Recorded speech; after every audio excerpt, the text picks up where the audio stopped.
அப்போ எதுக்கு தான் வால்மீகி சொன்னார்? ஜனங்க நம்புகிறாங்களோ நம்பலையோ, நம்ம தர்மங்களை சொல்ல வேண்டியது நம்ம கடமை இல்லையா? ஒரு இதிகாசம் சொன்னால் அதில் பிரமிக்கிற மாதிரி இருக்குது, அதனால் வந்து நம்ப மாட்டாங்க ஜனங்க அப்படின்றதுனால அதை சொல்ல மாட்டேன்றாங்க. சொல்லணும். பரத்வாஜ ஆசிரமத்தில் பரதனுக்கு விருந்து வச்சுட்டு அயோத்தியவாசிகள் அத்தனை பேரும் ஒரு பாயசாராக ஓடிச்சு. அந்த இடத்துல வந்து மலையாக குவிக்கப்பட்டது அன்னம். அப்போது ஒரு ஆடவனுக்கும் 5-6 ஸ்திரீகள் வந்து தைல ஸ்நானம் பண்ணாங்க. அவங்களுக்கு வந்து என்னென்னா எல்லா வஸ்திர ஆபரணங்கள் எல்லாம் பெண்களுக்கும் கிடைச்சிது அப்படின்னு பிரம்மாண்டமாக நல்லா தான் இருக்குது. அது நல்லா அப்படியே சொல்ல வேண்டியது தானே. அப்போது நம்ம எங்கே இருக்கிறோம் பாருங்க, நம்ம அறிவுபூர்வமாக யோசிக்கிறது போது நம்ப மாட்டேன்றோம். அதுக்கு தான் சொல்கிறேன், குழந்தையாக மாறணும். குழந்தையாக மாறினா நம்ம யுத்தத்தை கூட வர்ணிப்போம். யுத்தத்தை கூட வர்ணித்தா வீட்டில் சண்டை வரும் அப்படின்னு. அப்படி கிடையாதுங்க. எவ்வளோ பெரிய விஷயம். ஏகையம் அக்ஷரம் புரோக்தம் மகாபாதக நாசனம். ராமாயணத்தில் ஒவ்வொரு அக்ஷரம் மகாபாதகங்களை போக்கக்கூடியது, சாதாரண விஷயம் கிடையாது. அப்போது அதான் சொல்கிறேன், நான் முடிஞ்ச வரைக்கும் உபன்யாசங்கள் தவிர்த்துட்டு நீங்களே ஓனாக படிக்கிறது தான் பெஸ்ட். வீட்டில் ஓனாக நீங்கள் ராமாயணம் பாகவதம் படித்து பாருங்கள். எவ்வளோ விஷயம் நீங்கள் தெரிஞ்சிக்காத விஷயங்கள்லாம் நிறைய தெரிஞ்சுப்பீங்க. உங்களுக்கு கண்ணை திறந்து விட்ட மாதிரி இருக்கும். இதெல்லாம் உபன்யாசத்தில் சொல்லவே மாட்டேன்றாங்களே, ஏன் இதெல்லாம் மறைச்சிடறாங்கன்னா? ஆமாம், 2 ஹவரில் எவ்வளோ சொல்ல முடியும்? அதுலேயே வேறு ஊருக்கு அதெல்லாம் வேறு பேசுகிறாங்க. அப்புறமா டக்குன்னு இந்த அரசியலையோ இந்த சினிமாவையோ சும்மா அதாவது இளமறைமாக காலமறைமாக அவங்க சினிமா தாக்குற மாதிரி அரசியல் தாக்குற மாதிரி உபன்யாசத்தில் இதெல்லாம் எதுக்கு? அது தாக்குற மாதிரி அதோடு சேர்த்து இந்த உபன்யாசம் பண்ணுறாங்க. அப்படின்னா நான் ராமாயணமாக சொல்கிறாங்க. அந்த ராமாயணத்து மூலமாக யாரையோ தாக்குற மாதிரி, எதையோ பண்ணுற மாதிரி, சினிமாடி யாரையோ இது பண்ணுற மாதிரி, அவங்கள தாக்குற மாதிரி அப்படி அப்படி காமெடியாக எடுத்துன்னு போயிடுறாங்க கதையை. அப்போ நம்மளுக்கு என்ன சப்புன்னு போயிடுது. நாம் என்ன சொல்கிறோன்னா, டக்குன்னு அந்த சினிமா அரசியலில் கோட் பண்ணி சொல்லக்கூடாது. பௌதிக விஷயத்தையே கோட் பண்ணி சொல்லக்கூடாது. ராமாயணம் பாகவதம் அந்த திரேதாயுகத்தில் என்ன வால்மீகி என்ன சொன்னாரோ அதை அப்படியே டிட்டோவாக சொன்னா தான் கேட்குறவங்களுக்கு சுவாரஸ்யமாக இருக்கும். வந்து டக்குன்னு இந்த காலத்தில் கலந்து டக்குன்னு ஒரு ஏசி இல்லை, ஃபேன் இல்லை, ராமர் வந்து கஷ்டப்பட்டார் அப்படின்னா இதெல்லாம் வந்து இந்த காலத்தில் அப்படின்னா சப்புன்னு போயிடுது அந்த கதை. ஏசியில் ஃபேன் இல்லை, அங்கெல்லாம் பார்த்தா எதுவும் இல்லை, ஆனால் அந்த இடத்துல ராமர் எப்படி கஷ்டப்பட்டுருப்பார் காட்டில் அப்படின்னா டக்குன்னு இதெல்லாம் எதுக்கு சொல்லணும்? இந்த ஏசியில் ஃபேன் இந்த பௌதிகமான கலப்புலாம் சொல்கிறதுனால கொஞ்சம் ஹாஸ்யமாக இருக்கும், சிரிப்பாங்க ஜனங்க அப்படின்றதுக்காக சொல்கிறாங்க. அது சொல்ல வேண்டிய அவசியம் இல்லை. ஏன்னா நம்ம அந்த காலத்துக்கு போயிடுறோம், திரேதாயுகத்துக்கு. தயவுசெய்து கலியுகத்துக்கு இட்டுன்னு வராதிங்க. ஏன்னா கலி தான் தோஷமுடையதாக இருக்குது. கலியுகமே தோஷமுடைய யுகமாக இருக்குது. இந்த அட்வான்ஸ் டெக்னாலஜிலாம் இதெல்லாம் கம்பேர் பண்ணி சொல்லணுமா? இந்த அட்வான்ஸ் டெக்னாலஜிலாம் இந்த புராணங்களுக்கு கம்பேர் பண்ணி சொல்ல வேண்டிய அவசியம் இல்லை. புராணங்கள் இடத்துக்கு போங்க. அந்த துவாபரயுகத்துக்கு போய் அங்கேயே அப்போ என்ன டெக்னாலஜி இருந்தால் அதை மட்டும் சொல்லுங்கள். அந்த புஷ்பமானம் இருந்தது, ரதம் வந்து ஆகாசத்தில் பறந்தது. ஆமாம், பகவான் லோக பர்வதத்துக்கு மேலே போனார். மகாகாலபுரம் அப்படியேப்பட்ட வைகுண்டத்துக்கு தன்னுடைய ரதம் பறந்தது. மேக புஷ்பம் வளாகம் அப்படியேப்பட்ட அந்த 4 குதிரைகள் வந்து ஆகாசத்தில் கிளம்பிச்சு. தாரகன் ஓட்டினார். அப்போ கிளம்பி போச்சு. அப்போ அர்ஜுனன் வந்து பார்த்தாரு. அப்போ முன்னாடி சக்கராயத்தை விட்டு அந்த வெளிச்சத்தில் போய் பகவான் நாராயண தரிசனம் பண்ணார் அப்படின்னு அந்த காலத்துக்கு போய் சொல்லுங்கள். இப்போ வந்து டக்குன்னு என்ன ஆகுதுன்னா, இப்போது இன்றைக்கி நடக்கிற விஷயங்களை கோட் பண்ணும்போது சப்புன்னு ஆகிடுது அந்த கதை. அந்த பிரம்மாண்டகாரமாக அந்த திரேதாயுகத்தில் நடந்த அந்த துவாபரயுகத்தில் நடந்த அந்த விஷயங்களை இன்றைக்கி விஷயத்தை கம்பேர் பண்ணி இந்த அரசியலையோ இல்லாட்டி சினிமாவையோ வேறு எது கம்பேர் பண்ணி சொல்கிறாங்க. நான் பார்த்துருக்கேன் உபன்யாசம். அப்படிலாம் சொல்லும்போது டக்குன்னு இந்த இன்றைக்கி இருக்கிற மாதிரி ரேடியோ இல்லை, அது டிவியில் பார்க்குற மாதிரி அங்கே பார்த்தாங்க அப்படின்லாம் சொல்லும்போது என்னென்னா சப்புன்னு ஆயிடுது. கலியுகத்தை கம்பேர் பண்ணாதீங்க. கலியுகத்துக்கு கம்பேர் பண்ணக்கூடாது. ஏன்னா திரேதாயுகத்தில் நடந்த விஷயத்தை திரேதாயுகத்தில் அங்கே வந்து வால்மீகி கம்பேர் பண்ணியிருக்காரா? அப்போ நம்ம ஏன் கம்பேர் பண்ணி சொல்லணும்? ஹாஸ்யத்துக்காக, சிரிப்புக்காக, விளையாட்டுக்காக அப்படின்னா நம்மளுக்கு சப்புன்னு போய்டும் அந்த கதை. அந்த சீரியஸ்னஸ் இருக்காது. நம்ம அந்த கதைக்குள்ளே ஊடுருவ முடியாது. அப்போ நம்ம அனுபவிக்கவும் முடியாது.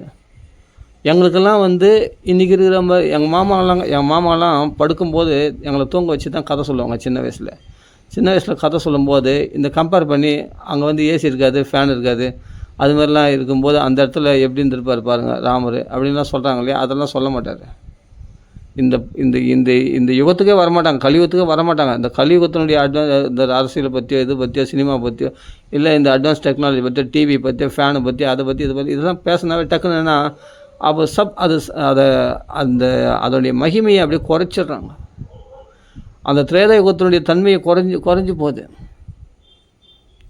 அப்போ கார் ஓட்டினார், இங்கே தேர் ஓட்டினார் அப்படின்லாம் சொல்கிறாங்க, கம்பேர் பண்ணுறாங்க. என்ன இது கார் ஓட்டினார்? அவர் கார் டிரைவர். அவர் யார்? கிருஷ்ணர் வந்து கார் டிரைவரான் யார்? அர்ஜுனனுக்கு. எனக்கு சுத்தமாக பிடிக்கல இந்த வார்த்தைகள்லாம். அப்போ காருன்றது டக்குன்னு என்ன வந்ததுன்னா நம்மளுக்கு இந்த காலத்துக்கு கொண்டு வந்துடுறாங்க. நம்ம மைண்டை வந்து நம்ம மைண்ட் செட்டை வந்து இந்த காலத்துக்கு கொண்டு வந்துடுறாங்க. நம்ம அந்த துவாபரகத்துக்கு போகணுன்னு ஆசைப்பட்டால் கூட போக முடியாது. இது மாதிரி கதை சொல்கிறவங்களை கேட்டாவே. ஒரு மலையாளிஸ் கதை சொல்கிறார். பேர்லாம் நான் சொல்ல விரும்பல. ஒரு மலையாளிஸ் அவர் கதை சொல்கிறார். அவர் நான் டக்குன்னு கார் டிரைவர், சீப்பஸ்ட்டு ஒரு கார் டிரைவர் அவர். அந்த டிரைவர் ஆனால் அந்த வேலையை கூட கிருஷ்ணர் செய்தார் அப்படின்னு சொல்கிறதுக்கு எதுக்கு அதெல்லாம் சொல்லணும்? அங்கே காரை ஓட்டினார் உண்மையிலே கிருஷ்ணர். தேர் ஓட்டினார். அது வந்து என்னன்னா ஒரு ரைமிங்காக இருக்குன்றதால காரு தேருன்னு சொல்லி இது போல் அடுக்கு மொழியில் பேசி இது மாதிரிலாம். அதான் சொல்கிறேன், உண்மையான உபன்யாசங்களை கெடுக்கக்கூடிய இது மாதிரி உபன்யாசங்களை கேட்காதீங்க தயவுசெய்து சொல்கிறேன். நீங்கள் கலியுகத்திலிருந்து நம்ம திரேதா யுகத்துக்கு துவாபரத்துக்கு போகிறதுக்காக தான். அதான் நம்மளை உன்னத ஸ்திதி கிருதயுகத்து நிலைக்கு நம்மளை மனசை உன்னத ஸ்திதிக்கு உயர்த்துவதற்காக தான் பாகவத ராமாயணம் வந்திருக்கே தவிர நம்மளை வந்து இந்த களி தோஷத்துலேயே இருக்க வைக்கிறதுக்காக கிடையாது. இதிலேருந்து எப்போ வெளியேற போகிறோம்? களிமலா அபகம். இந்த களினுடைய தோஷத்துலேருந்து வெளியே வரணும். நம்ம தான் ஏற்கனவே பார்த்துருக்கோமே, காரு பைக்கெலாம் நம்ம டிவி ஃபேன்லாம் பார்த்ததே கிடையாதா? நம்ம அதெல்லாம் ஏன் கம்பேர் பண்ணி சொல்லணும்? ஒரு கதையில் வால்மீகிலாம் அதெல்லாம் கம்பேர் பண்ணியிருக்காரா? வியாசர் என்ன சொன்னாரோ, சுகாச்சாரியர் என்ன சொன்னாரோ, வால்மீகி என்ன சொன்னாரோ அதை சொல்லிட்டு போக வேண்டியது தானே. இதுதான் எனக்கு ரொம்ப இது மாதிரி பௌதிக விஷயங்களை கம்பேர் பண்ணி ஹாஸ்யத்தோடு ஒரு கதை கேட்டால் நான் சில பேருக்கு கேட்டிருக்கேன் கதை. நான் இப்போ சொல்கிறவங்கள நான் யாருமே நான் அது போல் கம்பேர் பண்ண முடியாது. ஃபஸ்ட் கிளாஸாக கதை சொல்கிறவங்கன்ட்டு நான் கம்பேர் பண்ண முடியாது. நான் அந்த காலத்தில் கேட்ட சொல்கிறேன். என் மாமாலாம் வந்து சின்ன வயசில் கதை சொன்னாலும் எங்களுக்கு வந்து அப்படியே அந்த நட்சத்திரங்களை பார்த்துக்கின்னு வெளியில் தான் படுத்துப்போம். வெளியில் வந்து என்னென்னா எங்களுக்கு பெரிய வராண்டா இருக்கும். அது நாட்டுப்புறத்தில் வந்து எங்களுக்கு வந்து நல்ல பெரிய பங்களா வீடு தான். எங்கள் மாமா தான் நாட்டாமல் அந்த ஊருக்கு. எங்களுக்கு பெரிய பங்களா வீடு, அதுதான் வெளியே தான் ஓடு வீடு, பின்னாடி பெரிய வீடு இருக்குது. இடமும் பெரிய இடம், படுத்துக்கிறதுக்கு தாராளம். வெளியில் பெரிய வராண்டா ஹால் இருக்கும். அங்கே நாங்கள் பார்த்தோம்னா சும்மா சூப்பராக காற்று வரும். அருமையாக ஃபுல்லாக சுற்றி மரங்கள் இருக்கும். கிராமங்கள் தானே, பக்கத்துலேயே குளம் இருக்கும், சில்லுன்னு நல்லா காற்றடிக்கும். பக்கத்துலேயே தாமரை குளம் இருக்கும். நாங்கள் இருக்கிற இந்த கிராமத்தில் காஞ்சிபுரம் பக்கத்தில் நெல்வாயின்னு ஒரு கிராமம். அங்கே நாங்கள் வந்து வாசலில் ஸ்கூல் லீவ் விட்டால் நம்ம அங்கே தான் போயிடுவோம். இந்த காலாண்டு பரீட்சைக்கு, அரையாண்டு பரீட்சைக்கு, எல்லாத்தையுமே முழாண்டு பரீட்சைக்கு எப்போவுமே உடனே அங்கே தான் போய்டும். நெல்வாய்க்கு தான் போய்டும். அங்கே போனால் நிறைய கதை சொல்லுவார் என் மாமான்றதுனால. கதை கேட்கறதுக்கு போய்டும். என் மாமா பேர் சம்பத்து, திருநாவுக்கரசு அப்படின்னு 2 மாமாங்க இருக்காங்க. அவங்க நல்லா 2 பேருமே நல்லா கதை சொல்லுவாங்க. இந்த மகாபாரத ராமாயண கதை சொல்லுவாங்க. அப்போ நாங்களாம் சின்ன பசங்க, அப்போ குழந்தைங்க, அப்போ படிச்சுட்டு இருக்கோம் நானும் என் தம்பியில் எல்லாமே. அப்போ எங்கள் பெரியம்மா பசங்களும் வருவாங்க, எங்கள் அக்காலாம் வருவாங்க, தங்கச்சி, எங்கள் அக்கா தங்கச்சி, அப்புறமா எங்கள் தம்பிங்களாம் இருப்பாங்க. அவங்களாம் எல்லோரும் லைனாக படுக்க போட்டு என் பெரியம்மா பசங்க, நாங்கள், எங்கள் சித்தி பசங்க எல்லாம் போட்டு எங்கள் மாமாங்க வந்து 2 பேரும் அருமையாக கதை சொல்லுவாங்க. அந்த கதையை கேட்டால் எங்களுக்கு வந்து எதையுமே இருக்கிறது உள்ளபடி. நாங்கள் விக்ரமாதித்தன் கதை கூட கேட்டிருக்கோம். ரொம்ப சூப்பராக சொல்லுவாங்க. அந்த வேதாளம் சொல்கிற விடுகதெல்லாம் ரொம்ப அருமையாக இருக்கும். அதெல்லாம் எனக்கு மனசில் அப்படியே பதிஞ்சு போயிருக்கு. அவ்வளோ அருமையான கதைகள்லாம் சொல்லுவாங்க. அப்படி இருக்கும்போது மகாபாரத ராமாயண கதை சொல்லும்போது எங்களுக்கு வந்து அந்த திரேதாயுகத்துக்கே போன மாதிரி இருக்கும். நடுவில் இந்த ஃபேனு, டிவி, இந்த உபன்யாசம் பண்ணுறவங்க டக்குன்னு எடுத்து விட்டுறாங்க பாருங்கள், கலியுகத்துக்கு வந்துடுறாங்க பாருங்கள். அப்போ தான் கடுப்பாகிடும் எனக்கு. நல்லா அந்த கதையில் அப்படியே போயிடணும். அந்த கதையில் மாற்றி சொன்னால் உடனே எங்கள் சின்ன மாமா சம்பத்தை, அவர் திருநாவுக்கரசு, அவங்க அண்ணன், எங்கள் பெரியமாமா, உடனே திட்டுவார். தப்பாக சொல்கிறேன் நீ கதையை, நான் சொல்கிறேன் அப்படின்னு சொல்லிட்டு அவர் சொல்லுவார். அப்போ இவர் கரெக்டு. அவங்க 2 பேருக்குள்ளே அந்த சின்ன சண்டை வரும். எனக்கு கதை தப்பாக சொன்னான் என் மாமாங்களுக்கு. அப்போ எங்கள் பாட்டி சொல்லுவாங்க, எங்கள் தாத்தா சொல்லுவார், எங்கள் பாட்டி சொல்லுவாங்க. கதை ரொம்ப அருமையாக கதை சொல்லுவாங்க. அதில் வந்து எதாவது தப்புன்னா உடனே ஒருத்தர் கேஸ் பண்ணுவாங்க, நீ தப்பாக சொல்கிற, இந்த இடத்துல அப்படி வராது. இவங்க அங்கேருந்து அங்கே சண்டை போட்டான், நீலன் சண்டை போடல, அங்கே ஜாம்பவான் தான் வதம் பண்ணார், இவர் சொல்லலை, நீ அப்படி இல்லை, லக்ஷ்மணர் தான் அங்கே மூச்சு அடைந்தார், ராமர் இல்லை அப்படின்னு ஒவ்வொரு இடத்துலையும் அந்த கம்பேர் பண்ணால் அந்த ராமாயண கதை சொல்லும்போது அது டிட்டோவாக இருக்கணும். அவங்களெலாம் வந்து அந்த உடனே கரெக்ஷன் பண்ணிப்பாங்க. எங்கள் பாட்டி எங்கள் தாத்தாவோ எங்கள் மாமாவெல்லாம் கரெக்டாக உடனே கரெக்ஷன் பண்ணிப்பாங்க. தப்புனா தப்புன்னு சொல்லுவாங்க. உடனே அப்போ நான் பெரியப்பா கூப்பிட்டு சொல்லிட்டு அவங்க எங்கள் மாமாவுக்கு பெரியப்பா அவர் அப்போல்லாம் அவங்களாம் கூட உயிரோடு இருந்திருக்காங்க. அவங்களாம் வந்து பெரியப்பா சித்தப்பாலாம் இருந்திருக்காங்க. அவருக்கு நாங்களே சின்ன பசங்க. எங்கள் மாமாவுக்கு பெரியப்பா சித்தப்பா அவங்கள கூப்பிட்டு வந்து அந்த கதையில் எப்படி வரும், இப்படி தானே வரும், அது எங்கள் அம்மா தப்பாக சொல்கிறாங்க, கரெக்ட் ஓகே அப்படின்னு திருத்திப்பாங்க. அது அவ்வளோ கரெக்டாக சொல்லணுன்றதில் அவ்வளோ கான்ஃபிடெண்ட்டாக இருப்பாங்க, ரொம்ப உறுதியாக இருப்பாங்க. அப்போ அந்த கதைகளை கேட்கும்பொழுது என்ன சந்தேகம்னா உடனே அந்த பெரியவங்களை கூப்பிட்டு வந்து அந்த கதை படிக்கிறாங்களா, புஸ்தகம் படிக்கிறாங்களா, அந்த பெரிய காடவல் இருக்கும், காடவலுக்கு வச்சு படிப்பாங்க. அந்த படித்தோடனே எல்லாம் மெமரி, சரியான மெமரி, எல்லாம் மனப்பாடமாக இருக்கும் அந்த கதைங்களாம். அப்போது மாவாட்டும் போது எங்கள் அம்மா எங்கள் பெரியம்மாலாம் அந்த அப்போல்லாம் வந்து ஆட்டுகளில் மாவாட்டுவாங்க. ஆட்டுகளில் மாவாட்டும் போது என்ன கதை ஓடும்னா மகாபாரத கதை தான் ஓடும். அருமையான கதை ஓடும் மகாபாரத கதை. நாங்கள் ஆனந்தமாக கேட்போம். நாங்களாம் குழந்தைங்க உட்காந்து அந்த கதைகளை அப்படியே ஆனந்தமாக கேட்போங்க. எங்கள் சித்தி சொல்லுவாங்க, எங்கள் பெரியம்மா சொல்லுவாங்க, எங்கள் அம்மா சொல்லுவாங்க. அந்த ஆட்டுகளை அரைச்சிட்டு அம்மி அரைக்கும் போது, ஆட்டுகள் அரைக்கும் போது, உரல் குத்தும் போது அந்த உரல் குத்தின்ட்டு அழகாக அந்த கதைகளை சொல்லினே தான் எல்லாம் உரல் குத்துவாங்க. ஒரு உரல் தப்புன்னு குத்துவாங்க. அப்போ அந்த கதையை கேட்பாங்க. அப்புறம் என்ன ஆச்சு தெரியுமா, இப்படி ஆச்சு தெரியுமா அப்படின்ட்டு அந்த கதை மறுபடியும் அப்படி உரல் குத்தும் போது, மாகாட்டும் போதும், அம்மி அரைக்கும் போதும் அப்படிலாம் அந்த கதையை சொல்லி கிராமங்களில் அதெல்லாம் கேட்டு வாழ்ந்தவங்க தான் நாங்கள். அப்போ சின்ன வயசில் விளையாடுவோம். ஆனால் அந்த கதையில் தான் எனக்கு வந்து என்னென்னா மற்றவங்களாம் விளையாடுவாங்க, எனக்கெல்லாம் அந்த கதையில் கேட்குறது தான் ரொம்ப விருப்பம். அந்த கதையில் போய் உட்காந்துருப்பேன், அவங்களோட போய் உட்காந்துன்னு அந்த கதையை கேட்பேன், என்னென்ன கதை சொல்கிறாங்கன்னு அதெல்லாம் கேட்பேன். அப்போ இவன் மட்டும் நான் எப்போதாலும் கதை கேட்கறதுல இந்த பசங்களோட போய் விளையாடுற போடா அப்படின்னு. இல்லை அந்த கதை நல்லா இருக்கேன். அப்போ தான் இடும்பாசுரம் வந்து பஞ்ச பாண்டவர்கள் வனத்தில் தங்கும்போது அவர்கள் அப்படியே தூக்கின்னு போய் வேறு இடத்துல வச்சார் அப்படின்லாம் வரும் அந்த கதை இடும்பாசுரன். அப்போ இடும்பையினுடைய பிள்ளை தான் இடும்பாசுரன். அவன் சாரி இல்லை இடும்பாசுரன் வேறு, இடும்பையினுடைய அண்ணன் இடும்பாசுரன். தப்பாக சொல்லக்கூடாது. அதில் எங்கள் அம்மாலாம் திட்டுவாங்க தப்பாக சொன்ன கதையை யாருன்னா சொல்லும்போது. அப்போ இடும்பைக்கும் பீமனுக்கும் பிறந்தது தான் கடோத்கஜன். கடோத்கஜன் தான் அப்படியே அந்த பஞ்ச பாண்டவரில் தூக்கின்னு போய் வேறு இடத்துல வைப்பான்.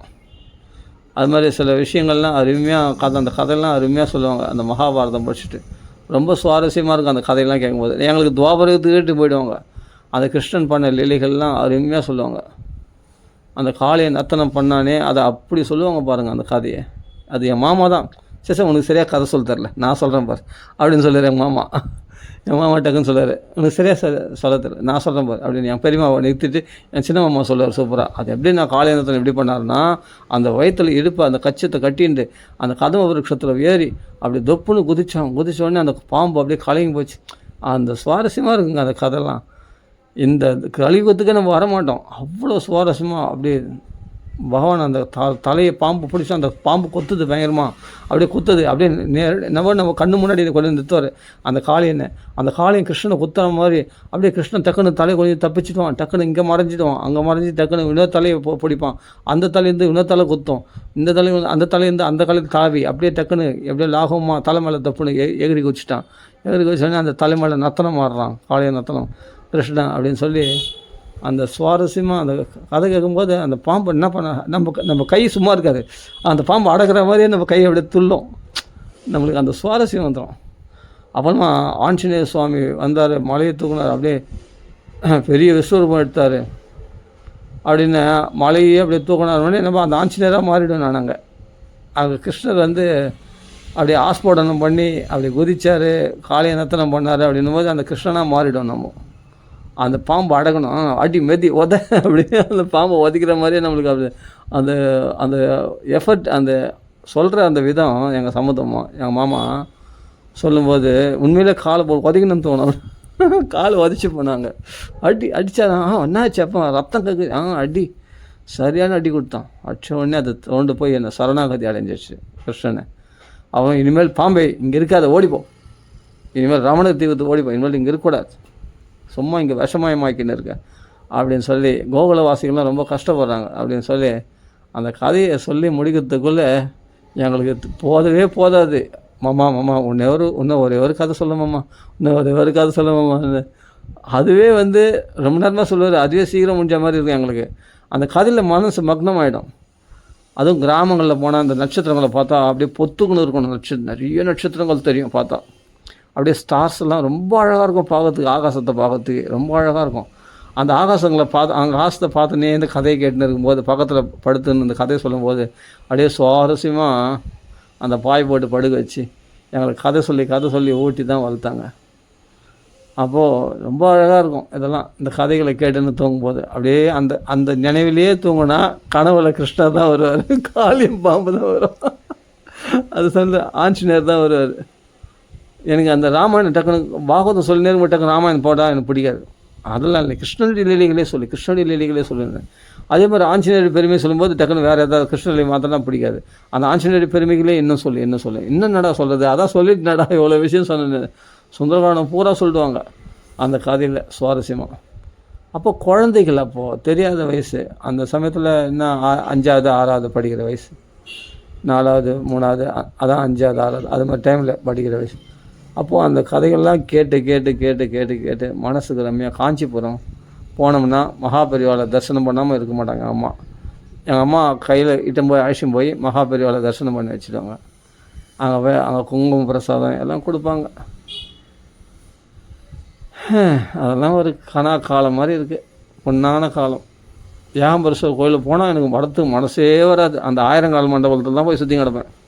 அந்த 1000 மண்டபத்தில் உள்ளே போனால் ஒரே இல்லோன்னு இருக்கும். வானடா அங்கே பயமாக இருக்கும், வானான்னு எங்கள் அப்பா சொல்லுவார், எங்கள் அம்மா சொல்ல நான் கேட்கவே மாட்டேன். போய் அந்த 1000 மண்டபத்தை உள்ளே போய் அப்படியே விளையாடின்னு இருப்பேன். அப்படியே சுற்றி அந்த நந்திகேஸ்வரர் அந்த சிவனை அந்த பெரிய கோபுரத்தை ஆச்சரியமாக பார்த்துன்னு இருப்பேன். எவ்வளோ பெரிய கோபுரம், அந்த ஏகாம்பரேஸ்வரருடைய கோபுரத்தை பார்ப்பேன். ஆச்சரியப்பட்டுன்னு பார்த்தேன்னு. அப்படிலாம் அது ஒரு காஞ்சிபுரத்துக்கு போயிட்டேன்னா வரத்துக்கு மனசே வராது. ஸ்கூல் திறந்துட்டாங்கடா வாடா ஸ்கூலுக்கு போனேன்னா நான் 2 நாள் பொறுத்து தான் வருவோம் நான் வரமாட்டேன் அப்படின்னு. அப்புறமா என் பெரியம்மாலாம் சரி ஒரு நாள் இருந்துட்டு வரட்டமே போனேன். ஏன்னா அந்த கோயிலுக்கு மறுபடியும் போனோம், அந்த கந்தக்கோட்டத்துக்கு போனோம், அதே சமயம் முருகன் கோயிலுக்கு போனோம், ஏகாம்பரேஸ்வரர் கோயிலுக்கு போனோம், வரதராஜ பெருமாள் கோயிலுக்கு போனோம். அதுதான் என்ன பண்ணோம், சின்ன காஞ்சிபுரத்துக்கு பெரிய காஞ்சிபுரத்தில் சின்ன காஞ்சிபுரத்துக்கு பஸ் ஏறி போவாங்க. அந்த பஸ்ஸு கொஞ்சம் நேரத்தில் போயிடும். போனோடனே அங்கே போய் அந்த வரதராஜ பெருமாள் கோயில் போய் அது மலை ஏறுற மாதிரி இருக்கும். அந்த இது படிக்கட்டில் ஏறுறது ரொம்ப சூப்பராக இருக்கும். மேலே ஏறி தான் போய் பார்க்கணும் வரதராஜ பெருமாளை. போய் பார்த்தோன்னே சந்தோஷமாக அந்த கோலகாலமாக வைஷ்ணவர்கள் பட்டையாக நாமும் வச்சு அந்த பல்லக்கு சேவைலாம் ரொம்ப அருமையாக இருக்கும் பார்க்குறதுக்கு. அப்போ அப்படிலாம் என்ஜாய் பண்ண காலம் அது வைஷ்ணவர்கள்லாம். அந்த வீதியே பார்த்தா ஃபுல்லாக வைஷ்ணவர்களுடைய வீடுகள் நிறைஞ்சிருக்கும். அது எப்படி ஒரு சாநித்தியமாக இருக்கும் அந்த இடம்லாம். அப்போ நான் சொல்கிறது 40 வருஷத்துக்கு முன்னாடி 30 வருஷத்துக்கு முன்னாடி ரொம்ப சாநித்தியமாக இருக்கும். அதெல்லாம் நினச்சாவே அப்பா அந்த கதை சொல்கிற பெரியவங்க அப்போ கூட அங்கங்கே கதை நடக்கும். அப்போல்லாம் அங்கங்கே உட்காந்து கதை சொல்லின்னு இருப்பாங்க. மகாபாரதம், ராமாயணம், இந்த பாகவதம் கதைகள்லாம் சொல்லின்னு இருப்பாங்க. உட்காந்து அதுக்கு ஒரு 4 பேர் கேட்கறதுக்கு ரெடியாக இருப்பாங்க. அங்கே நிறைய இடத்துல கதை சொல்லுவாங்க. அதாவது காஞ்சிபுரத்தில் வரதராஜ பெருமாள் கோயில் போனால் வெளியில் வாசல்லே அங்கேயே மண்டபத்தில் கோயில் மண்டபத்தில் வேறு வீண் கதை பேசவே மாட்டாங்க. அங்கே ஃபுல்லாக மணலாக இருக்கும், ஃபுல்லாக மணல் தான். இப்போ என்ன ஆச்சுன்னு தெரில, ஃபஸ்ட்டு மணல் தான் இருக்கும். அந்த மணலில் உட்காந்து எல்லாம் கதை, கிருஷ்ண கதை, ராமர் கதை நானே கேட்டிருக்கேன். பரதன் வந்து வசிஷ்டரே தூக்கி எறிஞ்சு போயிட்டாராம். பரதன் வந்து வசிஷ்டரே தூக்கி எறிஞ்சு போயிட்டானா? எப்படி குரு வசிஷ்டர் குருநாதரே தூக்கி எறிஞ்சு போயிட்டான் பரதன். அப்படின்னா எவ்வளோ அந்த மகாத்மாக்கள் வாழ்ந்த காலம் இல்லையா? அந்த 30 வருஷம் 40 வருஷத்துக்கு முன்னாடி மகாத்மாக்கள் வாழ்ந்த காலம் அது. வீண் கதை வம்பு பேசவே மாட்டாங்க. அந்த வைஷ்ணவரெல்லாம் உட்காந்து கோடி இந்த ராமர் கதை பேசுவாங்க பாருங்கள். அந்த பரதன் வந்து வசிஷ்டரே தூக்கி எறிஞ்சு பேசிட்டாங்க. அது ஒரு அதிசயமாக சொல்லுவாங்க. அதை கேட்கறதுக்கு ரொம்ப சுவாரஸ்யமாக இருக்கும். ஆஹா, அதை நான் உட்காந்து கேட்பேன். எங்கள் அம்மாலாம் கூப்பிடுவாங்க, வாடா வீட்டுக்கு போகலாம், வாடா டைம் ஆயிடுச்சு, இருமா அங்கே கதை சொல்கிறாம்மா கேட்கலான்னு. சரி எங்கள் அம்மா உட்காந்து கேட்பாங்க. அங்கே கும்பலாக கதை சொல்லும்போது வசிஷ்டரே தூக்கி எறிஞ்சு பேசிட்டார் பரதன் அப்படின்னு. அது ஒரு பெரிய விஷயமாக பேசுவாங்க. அது ரொம்ப சுவாரஸ்யமாக இருக்கும். அது மாதிரி கதைன்னா அந்த மக்னமாயிடணும் தயவுசெய்து. அப்போது இங்கே வந்து லோக விஷயத்தை கம்பேர் பண்ணி பேசவே கூடாது. பரதருடைய கதைன்னா அதுதான் சில பேர் காப்பி பண்ணி நான் கூட என்ன பண்ணேன்னா, இது மாதிரி ஆசாமிகள் இடத்துல கதை கேட்டு கட்சியில் நான் பண்ண கொஞ்சம் அவங்க சொல்கிற மாதிரி கதை சொல்ல சில கதைகள் அது மாதிரி சொல்லியிருக்கேன். இப்போது இந்த கம்பேர் பண்ணி சொல்கிற மாதிரி அது மாதிரி நானும் கொஞ்சம்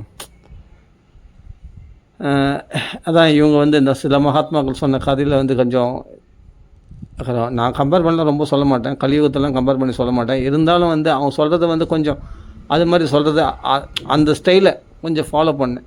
சரியா, மகாத்மாக்கள் வச்சு அவங்க சொல்கிறத வச்சு நான் சில இடத்துல கதை சொல்கிறத்துல அது மாதிரி சொல்லியிருக்கேன். ஆனால் எனக்கு அப்படி பிடிக்கவே பிடிக்காது. அப்படி சொன்னால் எனக்கு பிடிக்கவே பிடிக்காது. எனக்கு கலியுகத்தில் வந்து இந்த காலத்துக்கு ஏற்ற மாதிரி கதை சொன்னால் எனக்கு பிடிக்காது. அதில் என்ன இருக்கோ வால்மீகி ராமாயணத்தில் மகாபாரதத்தில் என்ன இருக்கோ அதை அப்படியே சொன்னால் தான் எனக்கு பிடிக்கும். அது வந்து மற்றவங்க மக்கள் ஏற்றுக்கல, அது உனக்கு தேவையில்லாத விஷயம். இருக்கிற சத்தியத்தை ஏன் மறைக்கணும்?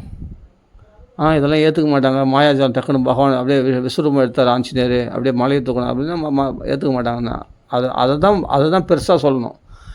அப்படி வீரதீர பராக்கிரமங்கள் ஆஞ்சநேயருடைய வீர ஹனுமான், அந்த ஜெய் வஜ்ரபலி அவருடைய பராக்கிரமங்களை சொல்லணும் கண்டிப்பாக. அது வந்து மக்கள் ஏற்றுக்க மாட்டான்றதுக்காக உன் சன்மானத்துக்காக ஆசைப்பட்டு நீ மக்களுக்கு பிடிக்காததுனால அதை மறைக்கக்கூடாது. மக்களுக்கு பிடிக்குதோ பிடிக்கல அதை சத்தியமாக அப்படியே சொல்லணும். சொன்னால் கண்டிப்பாக நீங்கள் நம்ம யார் கணிக்கிறதுக்கு? அவங்க ஏற்றுக்க மாட்டாங்கன்னு சொல்லிட்டு ஏற்றுப்பாங்க, கண்டிப்பாக ஏற்றுப்பாங்க. உண்மையை சொன்னால் ஏற்றுப்பாங்க. பொய்யை சொல்கிறதால தான் பொய்யை ஏற்றுக்கிறாங்க, பொய்யே ஏற்றுக்கிறாங்க, உண்மையை ஏற்றுக்க மாட்டாங்களா? நீங்கள் சொல்கிற ஹாஸ்யத்துக்காக விளையாட்டுக்காக பண்ணக்கூடிய பொய், அதான் கதைகளை மாற்றி சொல்கிறாங்களே, அதையே ஏற்றுக்கிறாங்க. அப்போ உண்மையை சொன்னால் ஏற்றுக்க மாட்டாங்களா? நம்ம வால்மீகி ராமாயணத்தில் படித்து நீங்கள் வேணால் போய் பாருங்கள். வால்மீகி ராமாயணத்தில் ஏன்டா இந்த உபன்யாசம்லாம் கேட்டோன்னு இருக்கும் நமக்கு.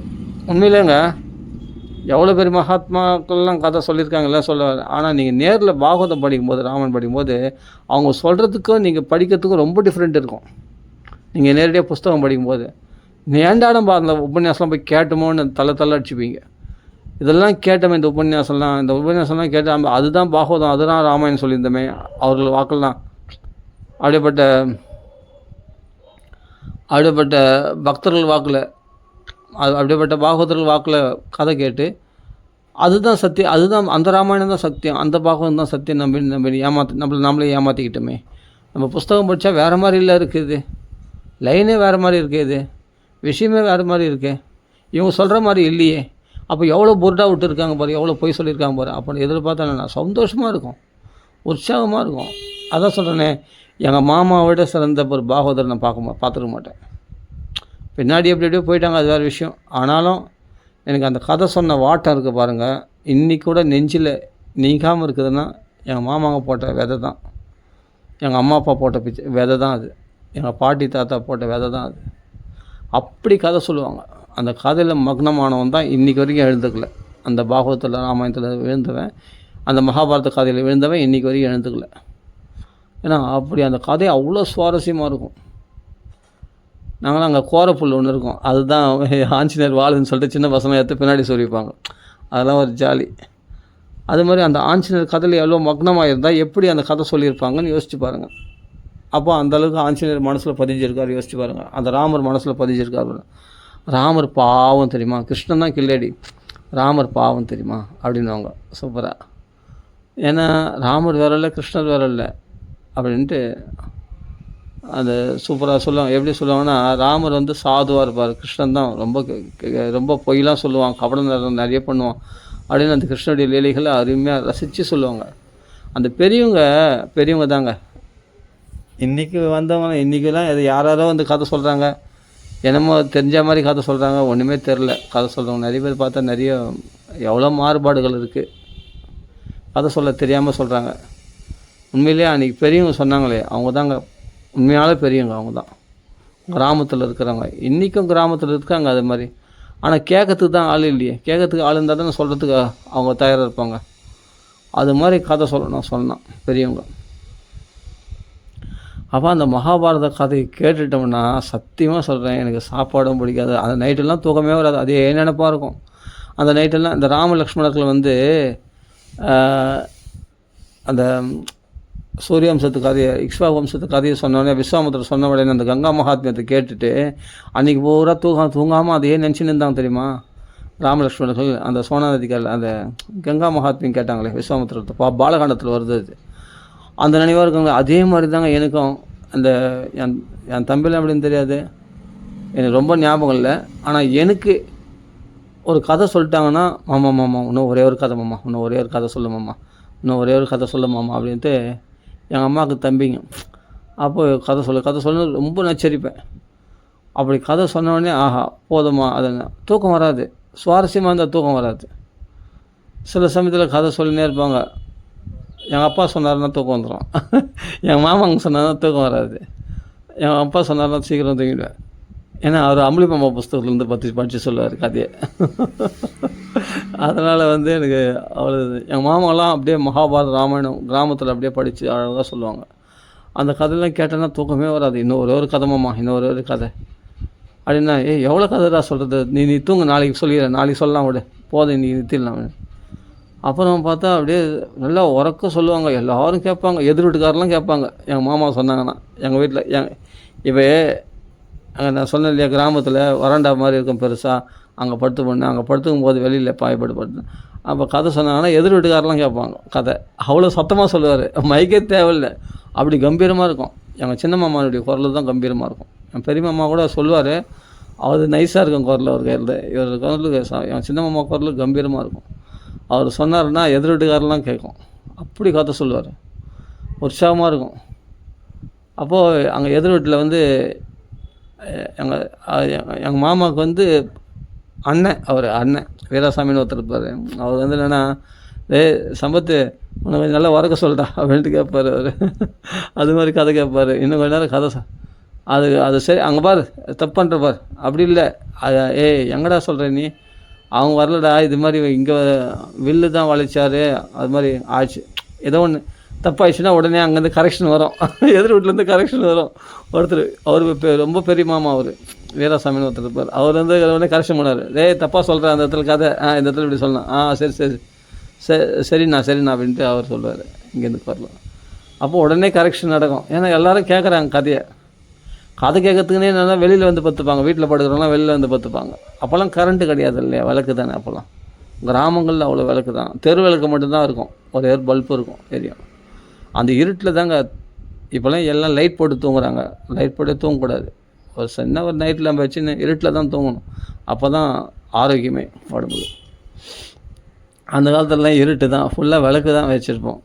கரண்ட் இருந்தது, அது சின்ன அதுவும் ரொம்ப டிம்மான ஒரு பல்பாக இருக்கும். அது 40 வாட்ஸ் பல்போ என்னமோ, மஞ்சளாக எரியும். அது வெள்ளையாக கூட எரியாது. அப்போல்லாம் டியூப் லைட்லாம் கிடையாது. அப்போது 40 வருஷத்துக்கு முன்னாடி டியூப் லைட்லாம் அவ்வளோ கிடையாது. அந்த குண்டு பல்ப்பு தான், இந்த 60 வாட்ஸ் பல்ப்பு 40 வாட்ஸ் பல்ப்பு அதுதான் இருக்கும், மஞ்சளாக எரியும்.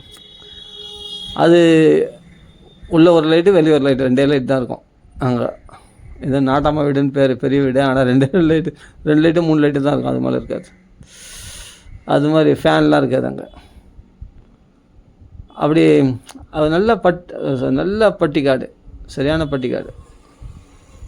அப்போ அவங்களாம் எல்லாம் அடுப்பில் சமையல் தான், கேஸ்லாம் ஒன்றுமே கிடையாது. எல்லாம் கட்டை வச்சு அடுப்பு சமையல் தான், சூப்பராக இருக்கும். அங்கே எங்களுக்கு இடத்துல கீரை தண்டுலாம் நிறைய விளையும், எல்லாம் காய்கறிலாம் விளையும். அப்படியே அதையே பறித்து அப்படியே குழம்பு வைப்பாங்க, நல்லாயிருக்கும், சூப்பராக இருக்கும் குழம்பு. அது அப்படி கிராமத்தில் வளர்ந்தவன் தான். அப்படியே மொத்தம் சென்னை தான் ஸ்கூலு, ஆனால் பார்த்தா கிராமங்களில் தான் வளர்ப்பெல்லாம். அப்படி கிராமங்களில் மாமாலாம் கதை சொன்னாங்கன்னா அவ்வளோ சுவாரஸ்யமாக இருக்கும். அந்த கதையை கேட்டு கேட்டு தூங்கி தான் இன்றைக்கி என் மனசில் அப்படியே பதிஞ்சு போச்சு. இன்றைக்கி நினச்சா கூட என்னமோ ஆச்சரியமாக இருக்கும். இப்படிலாம் கதை கேட்டமே, இன்றைக்கி இப்படியாப்பட்ட இவங்கள் வாக்கள்லாம் கதை கேட்க வேண்டிய ஒரு சூழ்நிலை ஏற்பட்டுச்சு. அப்படியோ இப்படியாப்பட்டவங்க ஐயருங்களாக இருக்காங்க, ஆனால் பார்த்தா இப்படிலாம் கதை சொல்கிறாங்களே, இப்படி ஒரு ஹாஸ்யமாக ஒரு விளையாட்டாக போய்கிட்டாங்களே, பாரதம் ராமாயணம்லாம் ஒரு சீரியஸாக சொல்ல மாட்டாங்களே, ஒரு இன்ட்ரெஸ்ட்டாக சொல்ல மாட்டேன்றாங்களேன்னு வருத்தமாக இருக்கும். இப்படியாப்பட்டவங்க வாக்களையும் கதை கேட்குறோம் பாரு, நம்ம தலையேற்றி இப்படி ஆகிப்போச்சு. எப்படியாப்பட்டவங்க வாக்கில் நம்ம கதை கேட்டோம். என் மாமாங்க வாக்கம் அப்படி ஒரு அந்த திரேதாயுகத்துக்கே இட்டு போயிடுவார். அப்படி அந்த ராவணன் 10 தலை 20 கைகள் அப்படின்னு சொல்லும் போதே பயமாக இருக்கும் எங்களுக்கு. உண்மையிலே நான் பயந்துட்டு நான் திடீர்னு அந்த ரூபத்தை பெருசாகிட்டான், சீதை பயந்து நடுங்கிட்டா, சன்னியாசி விட்டுட்டு அந்த ரூபத்தை மாற்றினா அப்படின்னு அப்படியே பகியில் இருக்கும். அப்படியே திடீர்னு எனக்கே அதிர்ச்சியாக இருக்கும் அந்த கதை கேட்கும்போது. பயமாகுது பயமாக நினைக்கும் போது என்ன 10 தலை அப்படியே தெற்றி பல்லு பெருசாக மீச வச்சுன்னு, கண்ணெல்லாம் பெருசாக வச்சுனா, கண்ணை கரையல்னு அப்படியே குத்திட்டு ரோமங்கள், அப்படியே பெரிய பயங்கரமாக ராட்சசன். அப்படியேப்பட்ட ராவணன் 10 தலை 20 கை, பெரிய பிரம்மாண்டமாக இருந்தான். அப்படின்னும் போது பயமாக இருக்கும். அதை வர்ணிக்கும் போது பயமாக இருக்கும். எனக்கு சரியாக சொல்ல தெரியல, என் மாமா சொல்லுவார், வர்ணிக்கும் போது பயமாக இருக்கும். அந்த சீதை எப்படி பயந்துருப்பா யோசிச்சுப்பார். அந்த சீதையை அப்படியே அழுக்கா அபகர்ஷம் போயிட்டான், தூங்கி போயிட்டான் அப்படியே சீதையை. அப்போ ராமர் வந்து லக்ஷ்மணன் வந்து புலம்புறாரு, சீதை சீதை சீதை எங்கே சீதை எங்கன்னு வந்து புலம்புறாரு. அந்த கட்டங்கள்லாம் சொல்லும்பொழுது ராமாயணம் அப்படியே பாதியில் நிறுத்திடுவாரா, எனக்கு ரொம்ப கடுப்பாக இருக்கும். ஃபுல்லாக சொல்லு, அப்போ சீதையை எப்படி மீட்டினார் ராமர் அதை சொல்லு. சீதையை ராமர் அந்த ராவணனை வதம் பண்ணி மீட்டினார்ன்னு சிம்பிளாக சொல்ல, அப்படி இல்லை அது எப்படி போனார் எங்கே போனார் அது ஃபுல்லாக. ஏன்னா 2 வந்தார் எத்தனையோ தடவை நான் அந்த ராமாயணம் கேட்டிருக்கேனே, அதனால் அங்கே வாலியோட சுக்கிரனோட தொடர்பு கொண்டது எல்லாமே தெரியுமே எனக்கு. அதனால் வந்து நான் விட மாட்டேன், டக்குன்னு சுருக்கமாக சொல்ல. அப்படி கிடையாது, மொத்தமாக சொல்லு கதையை. நைட் ஆகிடுச்சுடா, தூங்க போகிறேன்டா, தூங்குற நேரத்தில் போய் ஃபுல்லாக கதை கேட்குறேன், எப்படா சொல்ல முடியும்? எனக்கு அதெல்லாம் இல்லை, அது எப்படி நடந்தது, அது சீதையை மீட்டு எடுக்கிற வரையும் ஃபுல்லாக சொல்லணும். அப்புறமா நான் கொஞ்சம் நேரம் கேட்பேன். அப்புறமா நான் நைட்டில் தூக்கம் வந்துடும்ல, குழந்தைங்க நல்லா சாப்பிட்டோம் இல்லையா, சாப்பிட்டு தூங்கிடுவோம். மறுநாள் காலையில் பார்த்தா அந்த கதையை விட மாட்டேன், எப்படியோ அந்த ஃபுல் கதையை அது கேட்டு தான் விடுவேன். அப்போ அந்த சீதை ராவணனை வதம் பண்ணி சீதையை கொண்டு வந்த அப்பா அப்படி சொன்னால் தான் எனக்கு சந்தோஷம். சீதையை மீட்டு எடுக்கணும். அப்போது ராமர் வந்து பட்டாபிஷேகம் பண்ணிக்கிறாரு அப்படின்னு சொன்னால் தான் எனக்கு சந்தோஷமாக இருக்கும். எனக்கு அது வந்து மனசே ஆறாது. அந்த ராவணன் தூக்கி போயிட்டான், ராமர் அலறாரு, லக்ஷ்மணர் புலம்புறாரு, காடு காடாக இப்படி கஷ்டப்படுறாங்கன்னு சொன்னால் எனக்கு பிடிக்காது. தயவுசெய்து அதை ஃபுல்லாக முடி. அது ஒரு நாளில் எப்படி முடிக்க முடியும்? சரி நாளைக்கு சொல்கிறேன்டா அப்படின்னு சொல்லி அப்படியே 2-3 நாங்கள் 1 வாரம் 2 வாரம் இருப்போம். அதை ஃபுல் கதையும் கேட்டு தான் போவோம். அப்படி கதைன்னா அப்படி இருக்கணும். நான் என்ன சொல்கிறேன்னா சம்ஸ்கிருதம் கூட வேண்டான்றேன். சம்ஸ்கிருதம்லாம் வந்து சொல்லி கடைசியில் கதையை மாற்றிடுறாங்க. ஸ்லோகம் சொல்கிறாங்க, கதை சொல்கிறேன்னு சொல்லிட்டு கடைசியில் கதையை மாற்றிடுறாங்க. அப்படிலாம் கதை கேட்கறத விட நீங்கள் தமிழ்லேயே எளிமையான தமிழில் இது மாதிரி கிராமியத்தில் அப்புறம் இது மாதிரி ஒரு நாட்டுப்புறத்து ஆளுங்க அவங்க சொல்கிறது பார்த்தா உண்மையாக சொன்னாங்க, கதையை சந்தோஷமாக சொன்னாங்க. உடனே கரெக்ஷன் பண்ணிப்பாங்க. அங்கே எங்கள் அம்மாலாம் எங்கள் மாமாலாம் உடனே கரெக்ஷன் பண்ணி அதை சரியாக சொல்லுவாங்க. எங்கள் அம்மாலாம் அந்த கதை கேட்பாங்க, எங்கள் மாமா எங்கள் அம்மாலாம் கேட்பாங்க, எங்கள் அம்மா கூட கரெக்ஷன் பண்ணுவாங்க. தப்பு நீ சொல்கிறது தப்புடா இப்படிடான்னு சொல்லுவாங்க மாமாவை. அதெல்லாம் கரெக்ஷன் பண்ணி சொல்லுவாங்க. அந்த காலம் இன்றைக்கி மறுபடியும் வராது. அதுதான் திரேதாயுகம், அதுதான் கிருதயுகம். சத்தியமாக சொல்கிறேன். இன்றைக்கி சாஸ்திரங்கள்லாம் படிச்சிருக்கேன், என்னென்னவோ பாகவதம் படித்து மூலப்பாராயணம் பண்ணி ராமாயணம் படிச்சுலாம் போங்க, அந்த திருப்தி கிடைக்காதுங்க. என்ன தான் பாகவதம் மூலப்பாராயணம் பண்ணாலும் ராமாயணம் மூலப்பாராயணம் பண்ணாலும் அந்த சந்தோஷம் அந்த கிராமியத்தில் எனக்கு படிக்கவே தெரியாத அந்த பட்டிக்காட்டில், சுத்த பட்டிக்காடு, கும்மிருட்டான பட்டிக்காடு, அப்படியேப்பட்ட பட்டிக்காட்டில் என் மாமாக்கள் வாக்கில் போய் பாகவதம் கேட்டனே, ராமாயணம் கேட்டேனே, மகாபாரதம் கேட்டேனே, அந்த சந்தோஷத்தினுடைய கடுகளவு சந்தோஷம் கூட இன்றைக்கி நான் எத்தனையோ உபன்யாசங்கள் கேட்டதில் கிடைக்க சுத்தமாக கிடைக்கலங்க. அவங்க ஒரு கதை சொன்னாலும் நச்சுன்னு இன்னொரு கதை கேட்கணும் போல் ஆசையாக இருக்குங்க. மாமா இன்னொரு கதை சொல்லி அவனை விட மாட்டேன் மாமா, இல்லை சொன்னால் கேளுடா, நாளைக்கு சொல்கிறேன்டா அப்படின்னு. அதெல்லாம் தெரியாது, கதை சொல்லு. கதை கேட்கறதுல அவ்வளோ சுவாரஸ்யம். மம கர்ண ரசாயனம், காதுக்கு ரசமாக இருக்கக்கூடிய அந்த பாதையே அயனத்தையே ரசமாக்கி கொண்டு போகின்ற அந்த கதையில் கதாசாரம், அந்த கதையை சொல்லுது. இன்றைக்கி ஒரு ஸ்லோகத்துக்கு நம்ம பெருசெல்லாம் வியாக்கியானம் பண்ணியிருக்கோமே, அப்படிலாம் கிடையாது. கதையை அப்படியே லட்டாக கதையை சொல்லுவார், டைரெக்டாக கதைக்கு போய்டும். எப்போ இந்த அர்த்தங்கள்லாம், இந்த ஸ்லோகத்துக்கு அர்த்தம், வார்த்தைக்கு அர்த்தம்லாம் கண்டுபிடிக்க அதுக்கெல்லாம் வியாக்கியானம் பண்ண ஆரம்பித்தாங்களே, அந்த சரளமான கதையெல்லாம் போயிடுச்சு. இந்த சின்ன வார்த்தைகள்லாம் வியாக்கியானம், இதுக்கு என்ன அர்த்தம், இதுக்கு 10 அர்த்தம் இருக்குது, இப்போ அச்சுதான்றதுக்கு 10 அர்த்தம் இருக்குது, ஹரின்றதுக்கு 10 அர்த்தம் இருக்குது அப்படின்னு தான் சொல்கிறாங்க பாருங்க. அதில் எனக்கு பிடிக்காது. உண்மையிலே சொன்னோன்னா டைரெக்டாக கதையை சொன்னால் தான் ரொம்ப பிடிக்கும். குழந்த மாதிரி தான். அதாவது குழந்தையாக மாறிடணும். அந்த வயசில் கேட்ட கதை அப்புறமா பெருநாட்டு போய் நல்லா சம்பாதிக்க ஆரம்பித்த உடனே போப்பா அதெல்லாம் கொஞ்சம் ஜாலியாக ஒரு விளையாட்டில் அது அறியாமல் கேட்டது அப்படின்னு ஆகிடும்.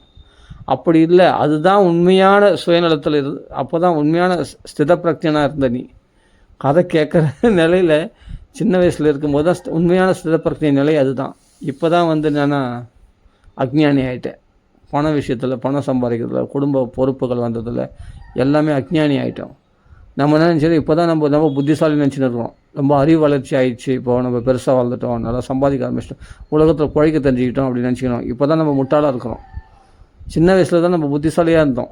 சின்ன வயசில் வந்து கிருஷ்ண கதைனா அவ்வளோ சுவாரஸ்யமாக கேட்டோமே, அப்போ தான் உண்மையான ஸ்திதப்பிரஜனாக இருந்தோம், சரியான சுயநிலையில் இருந்தோம். இப்போ தான் நம்ம பைத்தியம் பிடிச்சி அலையிறோம் பல ஆசைகளில். அப்போ தான் உண்மையான நிலையில் இருந்தோம். ஏன் நான் சொல்ல வரேன்னா, இதுதான் குழந்தைங்களுக்கு அதான் சொல்கிறேன், கள்ளம் காப்பிட மாதிரியாத அந்த குழந்தைங்களுக்கு பிரகலாதம் சொல்லும்போது எப்படி ஃபிக்ஸ் ஆகிடுச்சு அந்த அசுர குழந்தைங்களுக்கு. அதுதாங்க உண்மை. அசுர குழந்தைகள் மட்டும் இல்லை, நம்ம குழந்தைங்களுக்கு கூட சரி. சின்ன வயசில் கதை சொல்லும்போது ஆனந்தமாக கேட்கும். அந்த இருட்டில் தான், அந்த நிலா வெளிச்சத்தில் தான் கதை கேட்டோம். ஒரு சின்ன ஒரு விளக்கு எரியும், அவ்வளோதான். வெளிச்சத்துக்கு ஃபுல்லாக நட்சத்திரங்கள்லாம் நல்லா பொத்துக்கிட்டு இருக்கும். அப்போ நிறைய நட்சத்திரங்கள் தெரியும். கிராமங்களில் போனால் நிறைய நட்சத்திரம், ஏன்னா அவ்வளோ கும்மிருட்டாக இருக்கும். அப்போ நட்சத்திரங்கள் நல்லா பிரகாசிக்கும்.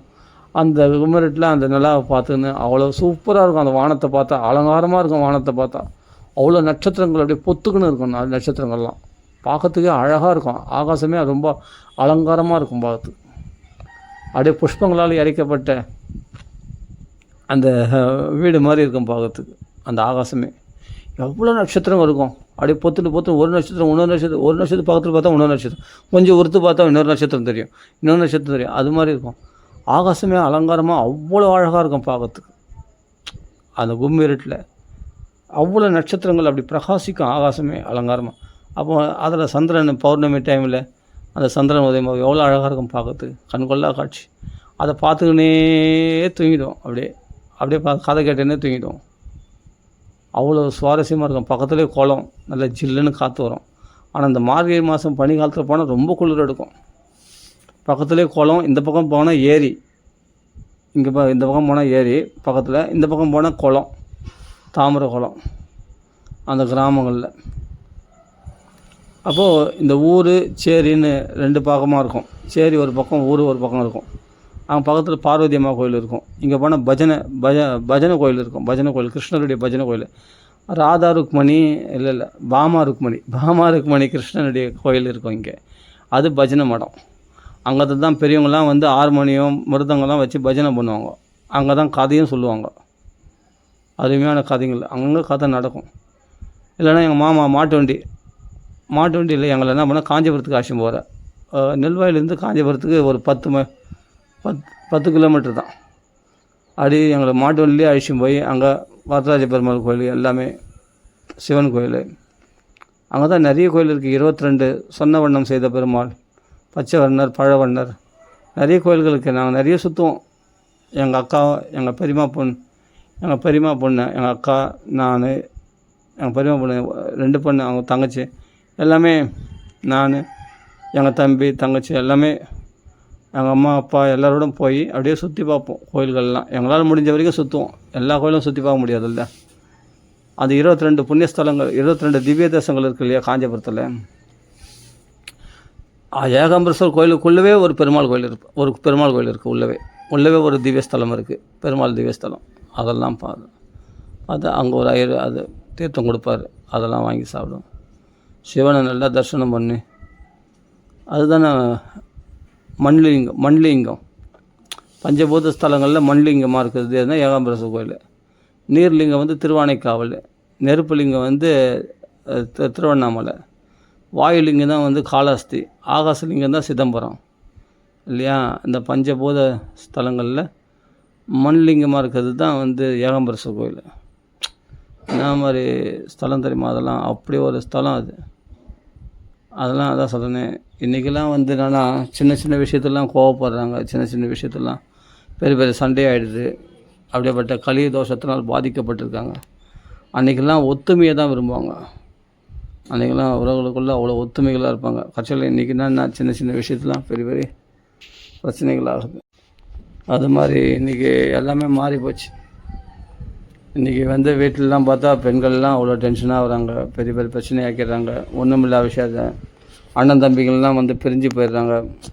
சில பெண்களால் அந்த உறவுகள்லாம் முறிஞ்சு போகுது. முன்னெல்லாம் உரிமையாக ஒருத்தர் வீட்டுக்கு ஒருத்தர் போவாங்க. அப்போல்லாம் ஒருத்தர் வீட்டுக்கு குழம்பு இருக்குன்னா இன்னொரு வீட்டில் வந்து கிண்ணம் கொண்டு வருவாங்க. அவங்களுக்கு குழம்பு கொடுப்பாங்க. அவங்க சாப்பாடு கூட பரிமாறிப்பாங்க. இவங்க வீட்டில் செய்தால் மற்றவங்க வீட்டிலலாம் பங்காளிக்கெல்லாம் எல்லாருக்கும் கொடுப்பாங்க. எது செய்தாலும் கொடுப்பாங்க. எங்கன்னா வெளியே போயிட்டு வந்தால், திருப்பதி போயிட்டு வந்தால் அந்த லட்டு எல்லாருக்கும் கொடுப்பாங்க. அதே சமயத்தில் ஒரு பலகாரம், நோன்பு பலகாரம் எல்லாருக்கும் கொடுப்பாங்க. அந்த நோன்பு கயிறு எல்லாருக்கும் கொடுப்பாங்க உறவினர்கள்லாம். இன்றைக்கி யாருங்க அப்போல்லாம் இருக்கிறாங்க? அண்ணன் தம்பிகளுக்குள்ளே பார்த்தா விரோதி மாதிரி பார்க்குறாங்க. அண்ணன் தம்பிகளுக்குள்ளே விரோதி மாதிரி இருக்காங்க. இந்த சொந்தங்களுக்குள்ள பரிமாற்றங்கள், ஒருத்தர் வீட்டில் போய் ஒருத்தர் உரிமையாக சாப்பிட்றது, எல்லாருமே இப்போ ஷேர் பண்ணிக்கிறது, அதெல்லாம் இன்றைக்கி கிராமங்கள்லாம் போய் பாருங்கள். அவ்வளோ ஒத்துமையாக இருப்பாங்க. சொந்த வீடு, தங்களுடைய வீடு மாதிரி இன்னொரு வீட்டில் போய் இருப்பாங்க. அங்கே போய் தாய் பாசாடைன்னு இருப்பாங்க. இந்த கல்லங்காய் ஆடின்னு இருப்பாங்க. நல்லா ஒரு ஜாலியாக இருப்பாங்க அவங்களாம் வந்து சிரிப்பு, ஒரு கிண்டல், கேலி, சந்தோஷம், தமாஷு அப்படி ஒரு ஜாலியாக இருப்பாங்க. நல்ல பொழுதுபோக்குவாங்க. அங்கே தான் பாகவத தர்மத்தையே அங்கே தான் பார்த்தனே நான். ஒவ்வொரு வீட்டினுடைய கதவுலேயும் நாமம் போட்டிருக்கோம். நாமம் போடாத வீடாக இருக்காது. அதெல்லாம் வந்து எப்படின்னா, அந்த அரிசி மாவில் அங்கே கோலம் போட்டு வச்சுருப்பாங்க. அழகாக அங்கே குங்குமம்லாம் போட்டு அந்த வீடே பார்த்து மங்களகரமாக இருக்கும். எல்லார் வீடும் வைஷ்ணவ வீடாக இருக்கும். அங்கே கிராமங்களில் போனால் எங்கள் வீட்டெலாம் அப்படி தான் இருக்கும். நாங்களாம் அந்த நெல்வயலில் காஞ்சிபுரத்துக்கு தாண்டி காஞ்சிபுரத்தில் அதான் காஞ்சிபுரம் சேர்ந்தது தான் அந்த கிராமங்கள். காஞ்சிபுரம் சுற்றி இருக்கிற கிராமங்கள். அதில் வந்து நெல்வா அங்கே போனால் எல்லார் வீடும் வந்து பார்த்தா மாயலை தோரணம் கட்டியிருக்கும். ஃபுல்லாக பார்த்தா அந்த கதவில் நாமங்கள்லாம் எழுதியிருக்கும். நாமங்கள் எல்லார் வீட்லேயும் நாமம் இருக்கும். நாமம் இல்லாத வீடு இருக்காது. நாமங்கள் எல்லார் வீட்லேயும் நாமம் இருக்கும். அப்படி நாமம் வரைஞ்சி வச்சுருப்பாங்க. சுரத்தில் சங்கு சக்கரம் கூட வரைஞ்சி வச்சுருப்பாங்க. அப்படி எல்லார் வீட்லேயும் வைஷ்ணவம் அப்படி தாண்டவம் ஆடும். அப்படி இருந்த ஒரு செழிப்பான கிராமம்தான் நாங்கள் இருந்த கிராமம், எங்கள் பாட்டி வீடு. அப்போ அங்கே ஃபுல்லாக அது இந்த பொங்கல்னால் அவ்வளோ விசேஷமாக, அதுவும் மாட்டு பொங்கல்னால் அந்த மாடுங்கள்லாம் வந்து லைனாக நிற்க வச்சு தண்ணி தெளித்து அதை ஓட விடுவாங்க. எல்லோரும் போய் பிடிப்பாங்க. அந்த மாட்டுக்கு எவ்வளோ அலங்காரம் பண்ணுவாங்க தெரியுமா? அதுக்கு தலையில் ஓலையெல்லாம் கட்டி நிறைய அந்த பேப்பரில் என்னென்னோ பண்ணி வைப்பாங்க. ரொம்ப அந்த பலூன்லாம் கட்டி ரொம்ப அந்த மாட்டு பொங்கல் அன்றைக்கி ஒரே அட்டகாசமாக இருக்கும். பொங்கல் அன்றைக்கி பார்த்தா எல்லார் வீட்லேயும் பொங்கல் அப்படி கொண்டாடுவாங்க. பொங்கல்லாம் அவ்வளோ ஒரு கொண்டாட்டம். கிராமிய வாழ்க்கையே அந்த சந்தோஷம்.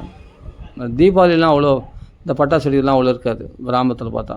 இந்த பொங்கல்லாம் நல்லா சிறப்பாக கொண்டாடுவாங்க. அதே சமயத்தில் இந்த கூழ் ஊற்றுறது ஆடி மாதம்லாம் ரொம்ப விசேஷமாக எல்லார் வீட்லேயும் பார்த்தா வேப்பலை அப்படி தொங்கிட்டு இருக்கும். எல்லார் வீட்லேயும் கூழ் ஊற்றுவாங்க. நல்லாயிருக்கும். அதான் சொல்கிறேன், அதெல்லாம் இன்றைக்கெல்லாம் யார் வீட்லேயும் கிடையாது. முன்னெல்லாம் வந்து இந்த கார்த்திகை தீபத்தின் போது இந்த பனைமரம் இருக்கு இல்லையா, அதில் ஆனங்காய் இருக்கும். அதில் எங்கள் சித்தப்பா எங்கள் அப்பாலாம் கூட அந்த ஆனங்காய் பறிச்சுட்டு வந்து அதை கறியாக்கி அதை பொடியாக்கி அதில் ஒரு கோணியில் கட்டி அதை நாங்கள் சுற்றுவோம். அதை சுற்றினா அதை பூவாக கொட்டும். அந்த பனைமட்டையில் கட்டி அந்த சுற்றும் போது அதெல்லாம் பூவாக கொட்டும். பூவாக கொட்டும். அந்த மாவலி சுற்றுவாங்க. அந்த மாவலி சுற்றும் போது சூப்பராக இருக்கும். அது கார்த்திகை தீபத்தன்னைக்கு சுற்றுவாங்க. அதே ஒரு கொண்டாட்டமாக இருக்கும். இது ஆனங்காய் பதிலாக சவுக்காய் இருக்கும். சவுக்கு தோப்பு இருக்கும். நாங்கள் என்ன பண்ணோம், சவுக்கு தோப்பில் போய் சவுக்காய் கொண்டு வந்தோம்னா அதை வந்து நான் எரிய போட்டு அந்த கறியை எடுத்து அந்த கோணியில் கட்டி, அப்போல்லாம் வந்து இப்போ வர கோணிலாம் வந்து இப்போது அரிசி பையே வந்து பிளாஸ்டிக்லாம் வருது. அரிசி பை அப்படி கிடையாது. அப்போல்லாம் ஒரு கோணி இருக்கும். இந்த சணல் கோணி இருக்கு இல்லையா, அந்த கோணி. அப்போ வேஸ்ட்டான கோணியெல்லாம் இருக்குது. அந்த கோணியை வச்சு அந்த சவுக்காய் போட்டு அது என்ன பண்ணால் அதை கறியாக்கி அதை பவுட்ரு போட்டு அது ஒரு அந்த பனைமட்டையை வந்து நாளாக கிழித்து அதில் வந்து அந்த கோணி பை போட்டு அதில் வந்து அந்த பவுட்ரு போட்டு அதுக்கப்புறமா அதை கயிறு கட்டி அதை சுற்றி அதில் நெருப்பு போட்டு சுற்றினா அப்படியே பூவாக கொட்டும். அப்படியே அந்த நெருப்பு பூ கொட்டும். அது மாவலி சுற்றும். அது மாதிரிலாம் சுற்றி எவ்வளோ ஆனந்தமாக இருந்த காலம்லாம் போயிடுச்சு. இன்றைக்கி ஒரு வரலட்சுமி நோம்புனா அந்த நோம்பு பலகாரம் எல்லார் வீட்லேயும் போய் ஷேர் பண்ணிப்பாங்க. அந்த பலகாரங்கள்லாம் அதிரசம், ஓட்டை வடை, சக்கரை அதிரசம், வெள்ளை ஓட்டை வடை, காரம் ஓட்டை வடை, முறுக்கு, எல்லாமே சீடை, எல்லாமே இந்த ரவா லட்டு, இந்த புடலங்காய் உண்டைன்னு ஒரு உண்டை இருக்கும். அது ஒன்று, ரவா லட்டு இருக்கும் நிறைய. அப்புறமா இந்த அரிசி பொரி, அப்புறமா பொரியாக அதில் வந்து வெல்லம் போட்ட பொரி, அப்புறம் அரிசி பொரி, நிறைய பலகாரங்கள் செய்வாங்க. அதெல்லாம் எவ்வளோ சாப்பிட்டவங்க தான். முறுக்கு, நிறைய முறுக்கு, விதவிதமான முறுக்கு செய்வாங்க. சூப்பராக இருக்கும். அப்படிலாம் அடை சுட்டு அப்படிலாம் நிறைய, அதெல்லாம் எல்லாருக்கும் கொடுப்போம். எங்கள் வீட்டில் எல்லாமே செய்வோம். எங்கள் மாமாலாம் வந்துடுவார், எல்லாமே வந்துடுவாங்க. எங்கள் அம்மாலாம் வந்துடுவாங்க, எல்லாமே செய்வோம். எங்கள் சித்திலாம் வந்துடுவாங்க, எல்லாம் செய்வோம். ஒன்றா செய்துட்டு எல்லோரும் ஷேர் பண்ணிப்போம். அப்போ எல்லார் வீட்டுக்கும் பங்காளி வீட்டுக்கெல்லாம் கொடுப்பாங்க. மற்றவங்க வெளியவங்களுக்கு பங்காளி வீட்டுக்கெல்லாம் எல்லோருக்கும் கொண்டு போய் கொடுப்பாங்க. இன்றைக்கி அதெல்லாம் காணவே காணும். எல்லாம் அம்மாலாம் போயிட்டாங்க, எல்லாம் போயிட்டாங்க. இப்போ எங்கள் வீட்டில் இருக்காங்களே, அதெல்லாம் இப்போ ஷேர் பண்ணிக்கிறதே கிடையாது. அவங்கவுங்களும் சமைக்கிறாங்களா, அவங்கவுங்க சாப்பிட்றாங்களா, அவள் தான் போயிடுறாங்களா, அப்படியே போயிடுது. அன்றைக்கெல்லாம் 10 வீட்டுக்கு போவோம். எங்கள் வீட்டில் செய்கிறாங்கன்னா அது 10-15 வீட்டுக்கு போவோம். அது எல்லாருக்கும். அதே மாதிரி அவங்க வீட்டில் செய்தாங்கன்னா எங்களுக்கு கொண்டு வந்து கொடுப்பாங்க. அது என்னென்ன பலகாரமாக வருங்க, அது வித்தியாசமாக கேசரி மட்டும் இல்லை, சக்கரை பொங்கல் இல்லை, வேறு ஏதோ பலகாரம், அந்த உக்குலின்னுவாங்க, ஏதோ ஒன்று சொல்லுவாங்க, அந்த உக்குலின் ஏதோ ஒன்று கலருவாங்க. அப்புறம் அந்த அல்வா, அது வேறு விதமான அல்வா நான் சொல்கிறது, அரிசி மாவில் செய்கிறது தான். அதெல்லாம் தேங்காய் போட்டு கடலைப்பருப்புலாம் போட்டு செய்வாங்க. அதெல்லாம் அது மாதிரி அதெல்லாம் வந்து நல்லா சாப்பிட்டோம், நல்லா திருப்தியாக இருந்தோம், வேண்டிய பலகாரங்கள் சாப்பிடுவோம், சந்தோஷமாக இருப்போம். அப்போ வந்து கோவிந்தா போடும், புரட்டாசி மாதம்லாம் கோவிந்தா போடுறது, குழந்தைங்களுக்கு சொம்பு கொடுத்து அரிசி போய் வாங்கிட்டு வந்து எல்லாருக்களையும் பிச்சை எடுத்து வந்து அதை தான் சக்கரை பொங்கல் செய்து எங்களுக்கு கொடுப்பாங்க, சாப்பிடுவோம். அப்படி பகவானுக்கு பிச்சை எடுத்து கொண்டு வருது, அது கோவிந்தா பிச்சைன்னு சொல்லுவாங்க. அந்த கோவிந்தா பிச்சை எல்லார் வீட்லேயும் போய் பிச்சை எடுத்து எங்களுக்கு நாமம் பட்டு எங்கள் அப்பா போட்டு விட்டுறாரு. போட்டு கையில் கழுத்தெல்லாம் பூ மாலை கழுத்தில் கட்டி விட்டுறாரு, கையிலலாம் பூ கட்டி விட்டுருவாங்க. கட்டி விட்டு அந்த சொம்பு எடுத்துன்னு போய் நம்ம பிச்சை எடுப்போம். அப்படியே ஒவ்வொரு வீட்லேயும் போய் கோவிந்தா கோவிந்தா கோவிந்தான்னு சொன்னால் அவங்க அரிசி கொண்டு வந்து போடுவாங்க. அந்த அரிசி கொண்டு வந்து தான் நாங்கள் பொங்கலோ அந்த சக்கரை பொங்கலோ செய்து அது பகவானுக்கு படைச்சிட்டு சாப்பிடுவோம். அதுதான் அப்படி இருந்த காலங்கள். இன்றைக்கி எல்லாமே போயிடுச்சு. இன்றைக்கி யார் அந்த பிச்சை எடுக்கிறாங்க? கோவிந்த பிச்சை இன்றைக்கி யார் எடுக்கிறாங்க? எங்கேயுமே கிடையாது. எல்லாமே மாறி போச்சு. இன்றைக்கி பங்காளிகள்லாம் யார் ஒத்துமையாக இருக்காங்க? அன்றைக்கி ஒரு வீட்டில் குழம்பு செய்தாங்கன்னா 10 வீட்டில் மணக்கும். உடனே அந்த கிண்ணம் வந்துடும், அந்த பாத்திரம் வந்துடும். உடனே வந்து எங்கள் வீட்டில் ஒரு கொஞ்சம் சர்க்கரை கொஞ்சம் கொடுங்களேன், பருப்பு கொஞ்சம் கொடுங்களேன், குழம்பு கொஞ்சம் கொடுங்களேன், பதார்த்தம் கொஞ்சம் கொடுங்களேன் அப்படின்ட்டு வந்துடுவாங்க எல்லாமே. அதெல்லாம் அந்த கூச்சல்லாம் பார்க்க மாட்டேன். ஏன்னா நம்ம சொந்தக்காரங்க அப்படின்னும் போது இப்போல்லாம் கௌரவம் பார்க்குறாங்க, ரொம்ப இது பண்ணுறாங்க. சின்ன விஷயத்துலாம் பெரிய சண்டை போடுறாங்க, ரொம்ப கோபிச்சுக்கிறாங்க. ஒத்துமை இல்லை குடும்பத்துக்குள்ளே. அண்ணன் தம்பிகள்லாம் ஒத்து கொடுக்க மாட்டுறாங்க, பங்காளிக்குள்ளே ஒத்து கொடுக்க மாட்டுறாங்க, உரிமையாக பேச மாட்டுறாங்க. அப்படியே என்ன விரோதி மாதிரி, நீ யாரோ நான் யாரோ. எவ்வளோ கோடி சம்பாதிச்சாலும் 10 பைசா கூட ஒருத்தர் கொடுக்க மாட்டாங்க, ஹெல்ப் பண்ண மாட்டாங்க. இன்றைக்கி அது மாதிரி நிலையே ஆகிப்போச்சு. அண்ணன் தம்பிகளுக்குள்ளே அப்படி இருக்காங்க. சொத்துன்னா அது என்னவோ உயிரை விட உயர்வான்னு நினைக்கிறாங்க இன்றைக்கி சொத்தை. அன்றைக்கெலாம் சொத்தெல்லாம் அண்ணனுக்காக தம்பி விட்டு கொடுத்துருவான், தம்பிக்காக அண்ணன் விட்டு கொடுத்துருவான், அப்படி இருப்பாங்க. நான் பார்த்துருக்கேன். இங்கே ஒருத்தர் பண்ணையார்னு ஒருத்தர் இருந்தார், பண்ணையார் பண்ணான்னு சொல்லுவாங்க.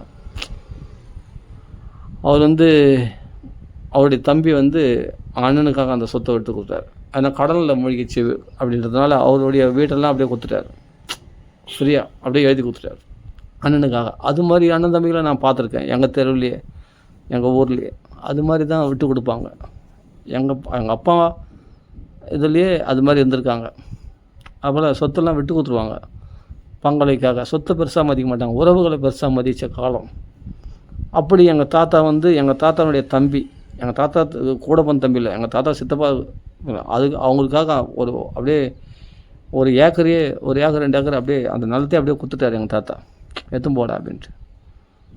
அப்போல்லாம் அது மாதிரி இன்றைக்கி வந்து ஒரு சின்ன சென்ட்டு, ஒரு ஸ்கொயர் ஃபீட்டு கூட கொடுக்கறதுக்கு மனசு, ஐயோ அதுக்கு அவ்வளோ பெரிய கோர்ட்டு கேஸுன்னு அலையிறாங்களே. ஒரு சின்ன ஸ்கொயர் ஃபீட்டு கூட, ஒரு அடி நிலத்துக்கு கூட இன்றைக்கி கோர்ட்டு கேஸுன்னு சண்டை போடுறாங்களே. அன்றைக்கெலாம் ஏக்கர் அப்படியே கொடுத்துட்டு போயிடுவாங்க, அப்படியே எழுதி கொடுத்துட்டு போயிடுவாங்க. என் தம்பி தான் நான் குத்தேன், என் அண்ணன் தான் நான் குத்தேன் அப்படின்ட்டு போயிடுவாங்க. அது அந்த விசாலமான மனசு இருந்ததால் தான் அன்றைக்கி பக்தி இருந்தது. பாகவதம் அன்றைக்கி கிராமத்தில் வந்து அந்த மகாபாரத கதைகளை பேசினாங்க, ராமாயண கதைகளை பேசினாங்க. அந்த ராமருடைய குணங்கள் அவங்களுக்கு இருந்தது. பரதனுக்காக ராஜ்யத்தை திறந்துட்டு போனார். நீங்கள் பார்த்தீங்க, ஒரு ராமர் தான் பார்த்துருப்பீங்க. நான் எத்தனையோ ராமரை பார்த்துருக்கேன் நாங்கள் சின்ன வயசில். அப்படியே அண்ணன் தம்பியெல்லாம் விட்டு கொடுத்துட்டு போயிடுவாங்க. அப்படியே நலன், அப்படியே சொத்துலாம் அப்படியே விட்டு கொடுத்துட்டு போயிடுவாங்க. எடுத்து போடேன், என் தம்பி தான் எடுத்து போகிறான். போ என்ன இப்போ சொத்து வச்சுன்னு அப்படின்னு என்ன பண்ண போகிறேன் நான், என் அண்ணன் தானே எடுத்து போகிறான் அப்படின்னு விட்டுருவாங்க, சிம்பிளாக விட்டுருவாங்க. அது ரொம்ப கணிப்பாக அப்படியே ரொம்ப உஷாராக ரொம்ப ஜாக்கிரதையாக அது பத்திரத்தெல்லாம் கையெழுத்து வாங்கின்னு இது பண்ணிக்கின்னு இன்றைக்கி எல்லாம் கணக்காக பார்க்குறாங்களே அப்படிலாம் அன்றைக்கி பார்க்கவே மாட்டாங்க. தெரியாதுங்க, அன்றைக்கி எழுத படிக்க தெரியாதுங்க அவங்களுக்குலாம். அப்படியே இவங்க எழுதி வாங்கினா அப்படியே கொடுத்துட்டு போயிடுவாங்க. அந்த பத்திரமே யார்கள் இருக்குதுன்னு தெரியாது. அது வக்கீல்கள் இருக்கும், வேறு யார்கள்னா தாசில்தார் ஏதோ ஒரு ஆஃபீஸில் இருக்கும், ஏதோ ஒன்று இருக்கும். இவங்க எதுவுமே இருக்காது. ஏதாவது எங்கன்னா வச்சுருப்பாங்க, ஏதாவது போட்டியில் அது பாட்டுக்கு செல்லரிசியும் கிடக்கும், அவ்வளோதான். அப்படி தான் எங்கள் தாத்தா காலத்தில் அப்படி இருந்தவங்க. எங்கள் அப்பா காலத்தில் கூட அவ்வளோ இருந்தாங்க. இன்றைக்கி எல்லாமே மாறி போச்சு. அப்போது அந்த சந்தோஷங்கள்லாம் போயிடுச்சு பற்றியா.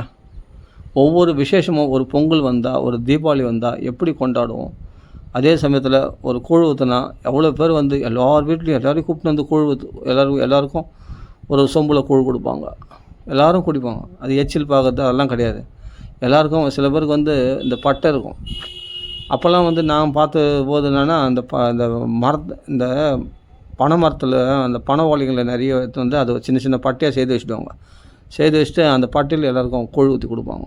அந்த பனை மட்டையில் பனை ஓலையில் அந்த பனை ஓலையில் வந்து பட்டை கட்டி அதில் கூழ் ஊற்றி கொடுப்பாங்க. அந்த கூழ் தான் எல்லோரும் குடிப்போம் நாங்களாம். அந்த பனை ஓலையில் குடித்தா சூப்பராக இருக்கும் எங்களுக்கு. அதில் குழம்புலாம் ஊற்றி அப்படி இது பண்ணி முருங்கீரைலாம் வச்சு, அப்புறமா இந்த கீரைத்தண்டெல்லாம் வச்சு குழம்பு வச்சு அதெல்லாம் அப்படி கூழ் ஊற்றி எல்லாருமே சந்தோஷமாக பண்ணுவாங்க. அப்படி தான் அந்த காலத்தில் இருந்தோம். இன்றைக்கி அதெல்லாம் மாறி போச்சு. ஏன்னா அப்படியேப்பட்ட களினுடைய தோஷம் தான் பார்த்து சில பேர் முகத்தை பார்த்தா பிடிக்கல அப்படின்னு சொல்கிறாங்க இல்லையா. ஐயோ இவங்களை பார்த்தாவே நம்மளுக்கு வெறுப்பாக இருக்குது, கடுப்பாக இருக்குது. ஏன்னா அப்படி பேசுகிற பேச்சு இன்றைக்கி வந்து என்னென்னா ரொம்ப ஈனத்தனமாக பேசுகிறாங்க, ரொம்ப கீழ்த்தரமான பேச்சுக்கள்லாம் இன்றைக்கி பேசுகிறாங்க. அப்போ எப்படி போயிடுச்சு பாருங்கள் வாழ்க்கை. அப்படிலாம் பேசவே மாட்டாங்க இந்த காலத்துலலாம். ஆனால் இன்றைக்கி ரொம்ப கீழ்த்தரமான பேச்சுக்கள் பேசுகிறாங்க. அவ்வளோ அலட்சியமாக பெரியவங்க சின்னவங்க மரியாதை இல்லாமல் இளம் பெண்கள்லாம் அப்படி பேசுகிறாங்க. ஒரு வீட்டுக்கு வந்த மருமக சின்ன பெண்ணு அவ்வளோ தூக்கி எறிஞ்சு பெரியவங்கள அவ்வளோ மாமனார் மாமியார் அவ்வளோ கேவலமாக ரொம்ப ஒரு கீழ்த்தரமான ஒரு பேச்சு. புருஷனை ஒரு இலக்காரமாக பேசுகிறது, ரொம்ப கீழ்த்தரமாக பேசுகிறாங்க. அது காதில் கேட்கும்போது கர்ண கொடூரமாக இருக்குது. அவங்களாம் பார்த்தாவே அப்படியே நம்மளுக்கு அப்படியே பற்றின்னு வருது. அப்படி இருக்குது. இன்றைக்கி அப்படி மாறிட்டாங்க. ஆனால் அந்த காலகட்டத்தில் அப்படிலாம் இருக்கவே மாட்டாங்க. பெரியவங்களுக்கு மரியாதை கொடுப்பாங்க. பெண்கள் அந்த வீட்டுக்கு மகாலட்சுமி வந்திருக்கா அப்படின்னு சொல்லி அவங்க அப்படி நடந்துப்பாங்க, பொறுத்துன்னு போவாங்க எல்லாத்தையும்.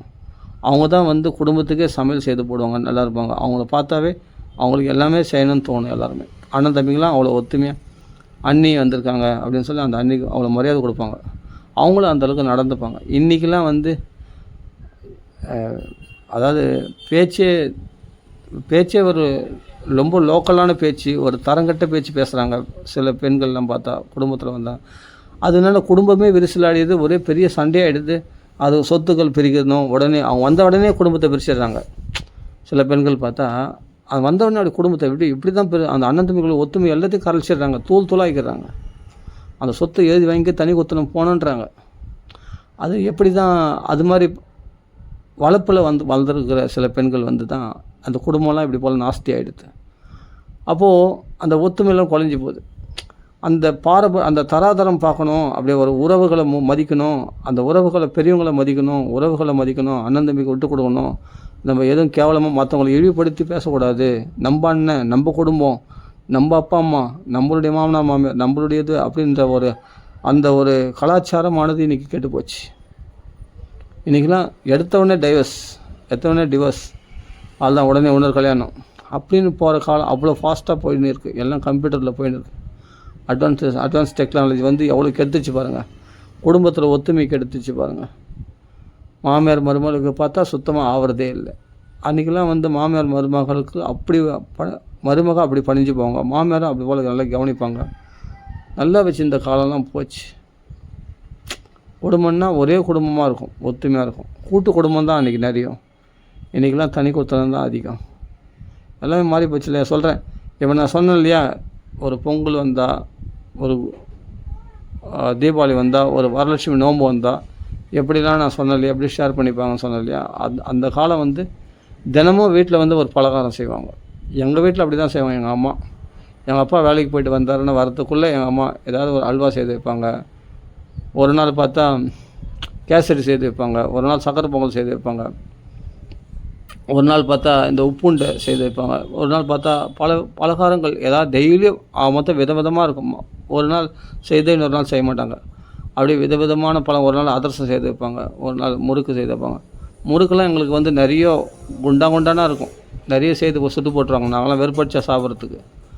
அது மாதிரி நல்லா சொகுசாக வாழ்ந்தவங்க தான் நாங்களாம். நல்லா சொகுசாக வாழ்ந்தவங்க தான். எங்கள் அம்மாவுடைய கைப்பக்குவத்தில் சாப்பிட்டு சொகுசாக வாழ்ந்தவங்க தான். இன்றைக்கி அதெல்லாம் பார்க்கணுன்னு ஆசையாக இருக்குது. ஒரு முறுக்கு யாராவது எங்கேயாவது வாங்கி சாப்பிட முடியுமான்னு ஆசையாக இருக்குது. அப்படி எங்களுக்கு எல்லாமே செய்து போட்ட காலங்கள்லாம் இன்றைக்கி எங்கள் அம்மாலாம் போயிட்ட பிறகு எனக்கு அவ்வளோ வருத்தமாக இருக்குது தெரியுமா.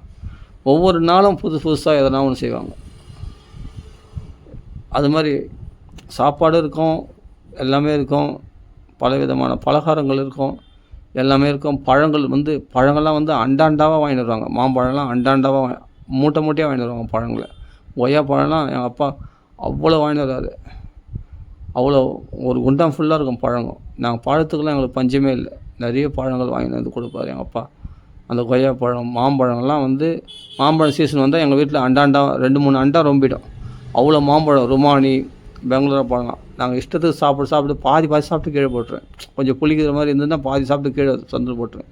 எங்கள் அப்பா திட்டுவார். ஆனால் அவங்களுக்கு தான் பழம் நிறைய இருக்குது. அப்படிலாம் சின்ன வயசில் அது மாதிரிலாம் இருந்த காலம் எல்லாம் மாறி போச்சு. எங்களுக்கு எதுவுமே இந்த பனங்காய் நுங்குக்கெல்லாம் பஞ்சமே இல்லை.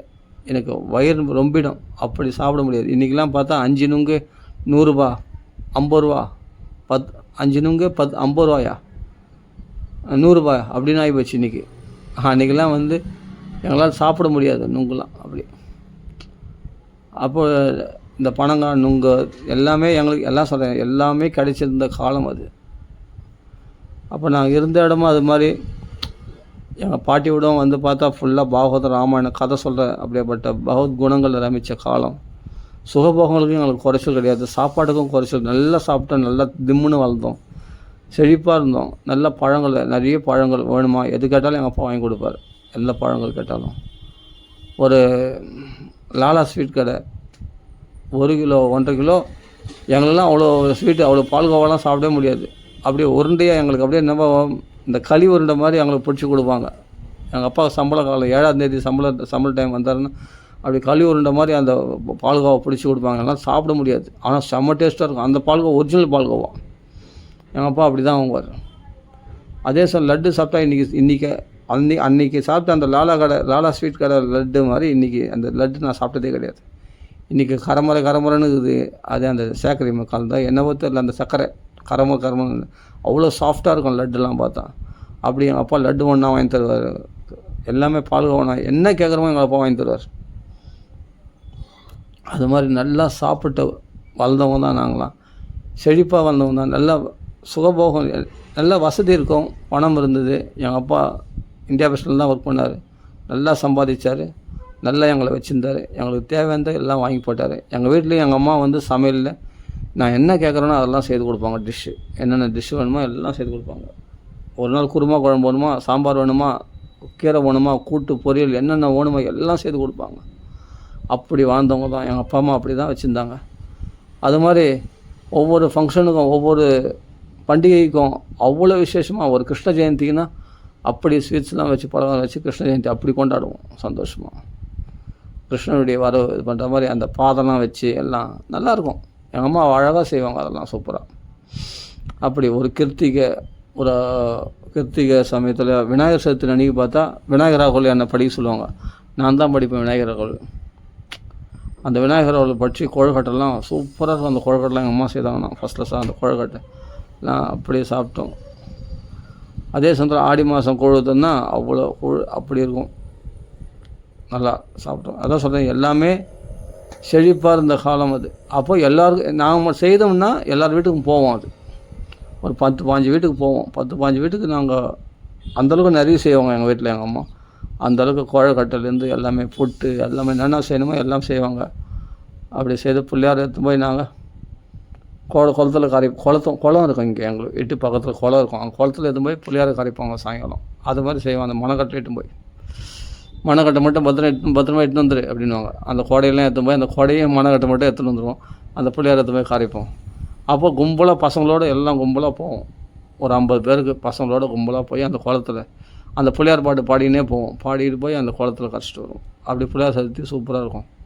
அப்படி கிருத்திகைன்னா அவ்வளோ அருமையாக இருக்கும். முருகருக்கு அப்படி முருகர் பாட்டு பாடுவாங்க எங்கள் அம்மா. முருகர் பாட்டு பாடி அந்த கிருத்திகை கொண்டாடுவோம். அவ்வளோ சந்தோஷமாக இருக்கும். மார்கழி மாதமானால் தப்பாமல் அந்த திருப்பாவையை படிக்காமல் எங்கள் அம்மா இருக்க மாட்டாங்க. ஃபுல்லாக அந்த திருப்பாவை 30 பாட்டும் படிச்சுட்டு அந்த பூஜைகள்லாம் பண்ணிவிட்டு காலங்காத்தால் எழுந்து ஸ்நானம் பண்ணிவிட்டு எங்கள் அம்மா வந்து அந்த 30 பாவையும் அந்த பாசுரம் வந்து சேவிச்சுட்டு தான் சாப்பிடு அப்புறமா சமையலே செய்வாங்க. அப்படி பால்லாம் பகவானுக்கு பெருமாளுக்கு அந்த பால் தான் வந்து வைப்பாங்க பகவான் நைவேத்தியம். அதில் துளசி போட்டு அதெல்லாம்.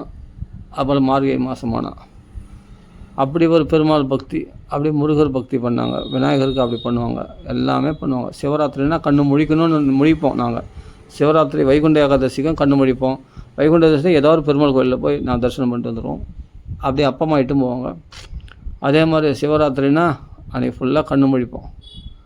கண்ணு முழித்து கண்ணு முழிப்போம். அப்படியே ஜாலியாக பேசிட்டு ஏதோ ஒரு விளையாட்டு, அந்த பரமபதமோ ஏதோ ஒன்று விளையாடின்னு இருப்பாங்க. அப்போது கண்ணு முழிக்கணும் முழிப்பாங்க. அப்படின்னா என் அம்மா ஏதாவது கதை சொல்லுவாங்க. ஒரு சிவனுடைய கதை கூட சொல்லுவாங்க. அதாவது ஒருத்தர் கோபுரத்தில் போனார், அந்த சிவராத்திரி எதனால் வந்தது, அந்த கதைலாம் நிறைய சொல்லியிருக்காங்க அம்மா. அப்போது எதுக்கு சொல்ல வரேன்னா, அந்த பழைய காலத்தில் அன்றைக்கி இருந்த இந்த பாகவத ராமாயண கதை இன்றைக்கி இல்லையே அப்படின்னு வருத்தமாக இருக்குது. இன்றைக்கி கதை சொல்கிறவங்களாம் சரி, இன்றைக்கி கதை சொல்கிறவங்களாம் கதையாக சொல்கிறாங்க, கேட்குற மாதிரியா இருக்குது. என்னங்க ஸ்லோகத்தை சொல்கிறாங்க, கதை சொல்கிறாங்க, என்னங்க அது சுவாரஸ்யமாக இருக்குது, அதை போய் கேட்குறீங்க. ஓப்பனாக சொல்கிறேங்க, நான் கிராமத்தில் கேட்ட மாதிரி கதை இன்றைக்கி கிடையாது. அந்த சரளமான ஹிருதயத்தோடு அந்த கதையை மட்டும் கோர்வையாக அன்றைக்கி அந்த கதையில் இந்த கம்பேர் பண்ணாமல், இந்த கலியுகத்தை கம்பேர் பண்ணாமல் அந்த திரேதாயுகத்துக்கே போயிட்டு வந்துடலாம். நம்ம போயிட்டு வரமாட்டோம், அப்படியே வந்துடுவோம் திரேதாயுகத்துக்கே. அப்படி கதை சொல்லுவாங்க. அந்த கதையை கேட்டால் உண்மையிலே ராமர் நம்ம கண்ணு முன்னாடி வந்துடுவாருங்க, சத்தியமாக சொல்கிறேன். அப்படியேப்பட்ட மகாத்மாக்கள் வாழ்ந்த கிராமம் எங்கள் கிராமங்கள். வைஷ்ணவர்கள் வாழ்ந்த கிராமம், நாங்கள் வாழ்ந்த கிராமம் நெல்வாயின்னு சொல்லு அது கிராமம். அப்படியேப்பட்ட ஒரு உற்சவமும், ஒரு பெருமாள் உற்சவம்னா அப்படி நடக்கும் உற்சவம். ஒரு அம்மன் உற்சவம்னா அப்படி, அம்பாளுடைய பார்வதி உற்சவம்னா பார்வதி அம்மா கோயில் இருக்குது, அந்த கோயில் அம்பா உற்சவம்னா அப்படி உற்சவம் நடக்கும். ஒரு பொங்கல், சாதாரண பொங்கல், மாட்டு பொங்கல் ரொம்ப விசேஷமாக நடக்கும் கிராமங்களில். ஒரே கோலாகலமாக இருக்கும். ஒருத்தர் மேலே ஒருத்தர் தண்ணி தெளிச்சுப்பாங்க, ஒருத்தர் மஞ்சள் தண்ணி ஊற்றிப்பாங்க. அது முறைய அந்த மாவு மச்ச முறை இருக்கு இல்லையா, அதில் வந்து என்னென்னா ஒருத்தர் அந்த மஞ்சள் தண்ணி ஊற்றின்னு ஒரே அட்டகாசம் பண்ணுவாங்க பாருங்கள். அப்பா, அதெல்லாம் ஒரே ஜாலியாக இருக்கும். ஒருத்தர் ஊற்றி எல்லாம் குளத்தில் போய் குளிச்சுடுவாங்க. அப்புறமா எல்லாம் மஞ்சள் தண்ணியெல்லாம் எங்கள் அப்பா மேலேயே ஊற்றிட்டாங்க. எங்கள் அப்பா வந்து என்னென்னா மாமியார் வீடு தானே அங்கே நெல்வாயில் காஞ்சிபுரம் பக்கத்தில். எங்கள் அப்பா நல்லா வெள்ளை வேஷ்டி கட்டின்னு உட்காந்துருக்காரு. எல்லாம் அங்கே முறை தானே, எல்லாமே வந்து மாமா அத்தை பொண்ணு மாமா முறை தானே. அவங்களாம் வந்து டக்குன்னு போனால் எங்கள் அப்பா வேஸ்ட்டெல்லாம் தண்ணி ஊற்றுருவாங்க, மஞ்சள் தண்ணி ஊற்றுருவாங்க. மஞ்சள் தண்ணி ஊற்றுன்னு எங்கள் அப்பா கவனிக்காமல் விட்டனே. சரி, நான் இந்த பக்கம் திரும்பி இந்த பக்கம் வந்து ஊற்றுவாங்க, இப்படி ஊற்றுவான்னு நம்மளுக்கு தெரியாமல் போச்சு அப்படின்னு எங்கள் அம்மாலாம் சிரிப்பாங்க. அப்போ எங்கள் அம்மாவுக்கு அங்கெல்லாம் அக்கா தங்கச்சி முறை தானே அங்கே, அதெல்லாம் கிராமத்தில். அப்போ எங்கள் அப்பா டக்குன்னு ஒரு சந்தில் உள்ளே உட்காந்துருப்பார். அது மாதிரி எங்கள் அப்பா வெள்ளை வேஷ்டியில் நல்லா வெள்ளை வேஷ்டியாக கட்டின்னு வந்து வெளியே உட்கார டக்குன்னு மஞ்சள் தண்ணி எதுவும் ஊற்றிடுவாங்க. அப்படிலாம் ஒரே கோலாகலமாக இருக்கும் கிராமங்களில். ஒருத்தர் வீடு புள்ள பூந்தே போய் தண்ணி ஊற்றிட்டு வருவாங்க. அப்படி மஞ்சள் தண்ணி கலக்கி எல்லாரும் மேலேயும் ஊற்றுவாங்க. அது ஒரு கோலாகலமாக இருக்கும் கிராமங்களில். அந்த மஞ்சள் தண்ணி ஊற்றி ஒருத்தர் கொண்டாடும் போது அப்போ வந்து அந்த முறை பார்த்து, அந்த மாமன் மச்சான் முறையாக இருக்கும், அந்த அண்ணன் தம்பி முறையாக இருக்கக்கூடாது, அக்கா தங்கச்சி முறையாக இருக்கக்கூடாது. அவங்க மொத்தம் மாமா மச்சான் அது மாதிரி முறையாக இருந்தால் அவங்கள போய் ஊற்றுவாங்க. அந்த மஞ்சள் தண்ணி ஊற்றி ஒரே கொண்டாடுவாங்க. அந்த அண்டாவில் தண்ணி கலக்கி வச்சுடுவாங்க. அது யார் வேணால் போய் எடுத்து நாங்களாம் போய் கூட ஊற்றிக்கிறோம் சின்ன வயசில். அப்படின்னா நான் பெரியவங்க சின்னவங்க அதெல்லாம் பார்க்குறதில்ல. மாமா முறைன்னா எங்கள் மாமா மேலே நானே ஊற்றுவேன். அதுபோல் அதெல்லாம் ஒரு ஜாலி, அதெல்லாம் ஒரு காலம். எங்கள் அப்பா வந்திருப்பார் அங்கே, ஏதோ அது விசேஷத்துக்கு வந்திருப்பார். உடனே எங்கள் அப்பா மேலே ஊற்றிடுவாங்க எல்லாம். ஏன்னா முறையாவதில்லை, எங்கள் அப்பா மாமா முறையாவதில்லை. அதனால் அங்கே இருக்கிற லேடிஸ்லாம் வந்து டக்குன்னு ஊற்றிடுவாங்க. அது மாதிரிலாம். அப்போது எங்கள் சித்தப்பா ஒருத்தர் வந்து ஒரு சமயத்தில் எங்கள் சித்தப்பா வந்திருந்தார். எங்கள் சித்தப்பா அப்படியே அழுக்கா தூக்கி போய் எங்கள் குளத்தில் போட்டு அவர் முழுக வச்சுட்டாங்க. அது மாதிரிலாம் பண்ணுவாங்க, ரொம்ப கிண்டலாக. அதெல்லாம் நம்ம கோவிச்சிக்க முடியாது. அது ஜாலி. அப்படி எங்கள் சித்தப்பாலாம் வந்தாருன்னா எங்கள் சித்தப்பா அழுக்கா தூக்கி போய் குளத்தில் முழுக வச்சுட்டு வந்துடுவாங்க. அது மாதிரி வேஷ்டி கட்டிட்டு இருக்கும்போது. அப்படிலாம் கிராமங்களில் இதெல்லாம் ஒரு ஜாலியான விளையாட்டு. இதெல்லாம் வந்து பெரியவங்க சின்னவங்க அதெல்லாம் பார்க்க மாட்டாங்க. அப்படி ஒரு ஜாலியாக விளையாடுவாங்க. அப்படி தாங்க இருக்கணும். நிறைய கொண்டாட்டங்கள்லாம் இன்றைக்கி இல்லாமல் போச்சு பார்த்தீங்களா. அதனால தாங்க சந்தோஷம் இல்லாமல் போச்சு. இன்றைக்கி பிபி சுகர்லாம் ஏங்க வருது. அன்றைக்கெல்லாம் பிபி சுகரோட வாழ்ந்தாங்க. அன்றைக்கெல்லாம் நோயே வராதுங்க. 100 வருஷம் 100 வருஷம் 110 வருஷம் வாழ்ந்து. எங்கள் தாத்தாவுக்கு 116 வயசுங்க எங்கள் தாத்தா சாகும்பொழுது. எங்கள் பாட்டி சாகும்போது 95 வயசுங்க எங்கள் பாட்டி சாகும்போது. அப்படிலாம் நல்லா நீண்ட ஆயுசோட வாழ்ந்துட்டு போனாங்க எல்லாமே. எங்கள் அப்பாவுக்கு அப்பா வந்து 116 வருஷம் வாழ்ந்துருக்காரு, ஏழுமலை இருந்தார். எங்கள் அப்பாவுக்கு அம்மா வந்து 95 வருஷம் வரை வாழ்ந்துருக்காங்க. அப்புறம் எங்கள் அம்மாவுக்கு அப்பா அவங்களாம் கூட ரொம்ப நாள் வாழ்ந்துட்டு போனாங்க. ஏன்னா அன்றைக்கி வந்து இந்த ஜாலியாக வாழ்க்கை அப்படி பகவத் விஷயத்துலேயும் பொழுதுபோக்கில் அந்த கொண்டாட்டங்களில் ஆனந்தமாக இருந்த காலங்கள் அதெல்லாம். ஒருத்தருக்கு ஹெல்ப் பண்ணுற மைண்டு. அப்போல்லாம் வந்து பணம் பெருசாக இருக்காதுங்க, ஏழைப்பட்டவங்களாக தாங்க இருப்பாங்க. ஆனால் வந்து சந்தோஷம் நிறைஞ்சிருக்குங்க எல்லோரும் மனசுலையும். எல்லோரும் மனசுலையும் சந்தோஷம். ஒருத்தர் விட்டு ஒருத்தர் வந்து என் வீடுன்னு சொல்லவே மாட்டாங்க. வீடெல்லாம் திறந்து போட்டே இருக்குங்க. எங்கள் கிராமங்களில் வீடு திறந்து போட்டே தான் இருக்கும், யாரும் மூடவே மாட்டாங்க. இந்த பூட்டு போட்டு போகிறதெல்லாம் கிடையாது. வீடு திறந்தே தான் இருக்கும், யாரும் வர மாட்டாங்க. நாட்டாமை வீடு தான் எங்கள் வீடு. எங்கள் பெரிய மாமா தான் நாட்டாமை. அதுக்கு முன்னாடி எங்கள் தாத்தா உயிரோடு இருக்கும்போது எங்கள் தாத்தா நாட்டாமையாக இருந்தார். அதுபோல் எங்கள் வீடெல்லாம் திறந்து போட்டே தான் இருக்கும். எங்கள் கிராமங்கள்லாம் வீடு திறந்து போட்டு தான் இருக்கும். நல்லா புரிஞ்சுங்க, வீடெல்லாம் பூட்டு போட்டு போக மாட்டாங்க. இன்றைக்கி எல்லாம் பூட்டு போடுறாங்க எல்லார் வீட்டில். இன்றைக்கி அதே கிராமத்தில் இன்றைக்கி எல்லாமே மாறி போச்சு, வீடெலாம் பூட்டு போடுறாங்க. அன்றைக்கெல்லாம் பூட்டு போடவே மாட்டாங்க. வீடுலாம் சும்மா இல்லை, லைட்டாக சாத்திட்டு அப்படி தாப்பால் போட்டு போவாங்க, அவ்வளோதான். அவள் வீட்டிலாம் பூட்டு போட்டுலாம். ஏன்னா திருட்டு பையன் கிடையாது கிராமங்களில். எங்கள் கிராமத்தில் கிடையாது, நான் சொல்கிற நெல்வாய் நான் கிராமத்துக்கு கிடையாது. திருடுறதுக்கு என்ன இருந்தாங்க, சட்டியும் பானையும் தான் இருக்குது திருடுறதுக்கு. வேறு என்ன, கூழ் இருக்கும், வந்தால் கூழ் இருக்கும், களி இருக்கும், சாப்பாடு இருக்கும், ஒன்று குழம்பு இருந்தால் உடனே அதுபோல் துணிஞ்சாச்சு. அதுபோல் ஒன்று வீட்டில் போய் சாப்பாடு கூட போட்டு குழம்பு ஊற்றின்னு கூட போய் சாப்பிட்டு போவாங்க. யார் வந்ததுன்னு தெரியாது. அப்புறம் நான் தான் அக்கா நான் தான் வந்து சாப்பாடு போட்டு போனேங்க அப்படின்னு சொல்லிடுவாங்க. அப்புறம் வந்து அந்த கோஸ் பொரியல் வந்து எடுத்து போனேன், அவ்வளோதான். அது மாதிரி கிராமங்கள்லேயே வந்து என்ன காய்கறி எல்லாமே விளைவிப்பாங்க, கீரை விளைவிப்பாங்க. அங்கேயே பறித்து இங்கெல்லாம் கடைக்கெலாம் போக மாட்டாங்க. கடைக்கு போனோன்னா காஞ்சிபுரத்துக்கு போகணும், பரந்தூருக்கு போகணும். பரந்தூருக்கு காஞ்சிபுரத்துக்கு போகணும். பரந்தூர் போனால் தான் அங்கே கடைங்க இருக்கும். இல்லைன்னா காஞ்சிபுரத்துக்கு போகணும். பரந்தூர் பக்கத்தில், இப்போ பரந்தூர் விமான நிலையம் வரப்போன்னு சொன்னால் அது பக்கத்தில் இருக்கிறது தான் நெல்வா. இப்போ அப்போது அங்கே இருக்கிற விளையிற அந்த கேழ்வரகு, கம்பு, சோளம், அப்புறமா இந்த நெல் எல்லாமே வந்து அதை அறுவடை செய்து, அப்புறமா பார்த்தா கீரைத்தண்டு எல்லாமே அங்கே, கீரை எல்லாமே, காய்கறி எல்லாமே அங்கே விளையும். அதை பறித்து அப்படியே அங்கே சாப்பிடுவாங்க சூப்பராக. சாதாரண இந்த மளிகை சாமான், கடுகு, அது உளுத்தம் பருப்பு இதெல்லாம் தான் போய் வாங்கிட்டு போவாங்களே தவிர, காஞ்சிபுரத்துக்கு அது போல மற்ற மளிகை சாமான் தான் போவாங்களே தவிர, அது இயற்கையான விளைச்சலுக்கு காய்கறி எல்லாமே இங்கேயே கிடைக்கும்ல, கிராமத்திலே கிடைக்கும். நல்லா செழிப்பாக சாப்பிட்டு சந்தோஷமாக வாழ்ந்தவங்க தான். சாப்பாடு இல்லை, அது இல்லை, இந்த குறையே இருக்காது. வயிறு நிறைய சாப்பிட்றதுக்கு எல்லாமே இருக்குது. வேர்களில் போடுவாங்க, நல்ல வேர்கள், நிறைய வேர்கள். அதை மண்ணிலா கொட்டணுவாங்க. வேர்களுக்கு எத்தனை பேருக்கு தெரிய மாட்டேன் அவனுக்கு அப்படின்னு எங்கள் மாமா சொல்லுவார். அந்த வேர்களில் அதெல்லாம் மூட்டையாக இருக்கும் வேர்கள். அதெல்லாம் சாப்பிட்டு மாளாச்சு, அவ்வளோ வேர்கள் அப்படி இருக்கும். நாங்களே பறிப்போம். அதே பூமியிலேருந்து அந்த செடியை எடுத்தோம்னா அந்த வேரில் அப்படி சூப்பராக இருக்கும். அந்த வேர்கள் அப்படி பறித்து சாப்பிட்டா ரொம்ப பிடிக்கும். அப்படி பூமியில் வேரில் பிடுங்கி அந்த கழனியில் உட்காந்து அந்த வேர்களை சாப்பிட்டு வருவோம். வேர்களை உடச்சி அங்கேயே சாப்பிட்டு வருவோம். இது மாதிரி வேர்களை பயிர் வைப்பாங்க. கம்பு, கேழ்வரகு எல்லாமே பயிர் வைப்பாங்க. நெல், இன்னும் என்னென்ன தானியம் என்னென்னவோ பயிர் வைப்பாங்க. எவ்வளோ இந்த கொள்ளு அதெல்லாம் பயிர் வைப்பாங்க நிறைய. அப்படிலாம் செழிப்பாக இருந்த கிராமங்கள் தான் இன்றைக்கி. அத்தனை எப்படியோ மாறி போச்சு. இன்றைக்கி எல்லாம் மெட்ராஸ் வர, எல்லாம் சென்னைக்கு வர ஆரம்பிச்சிட்டாங்க. கிராமத்தில் இருக்கணும்லாம் வேலைக்காக அதெல்லாம் மாறி போச்சு.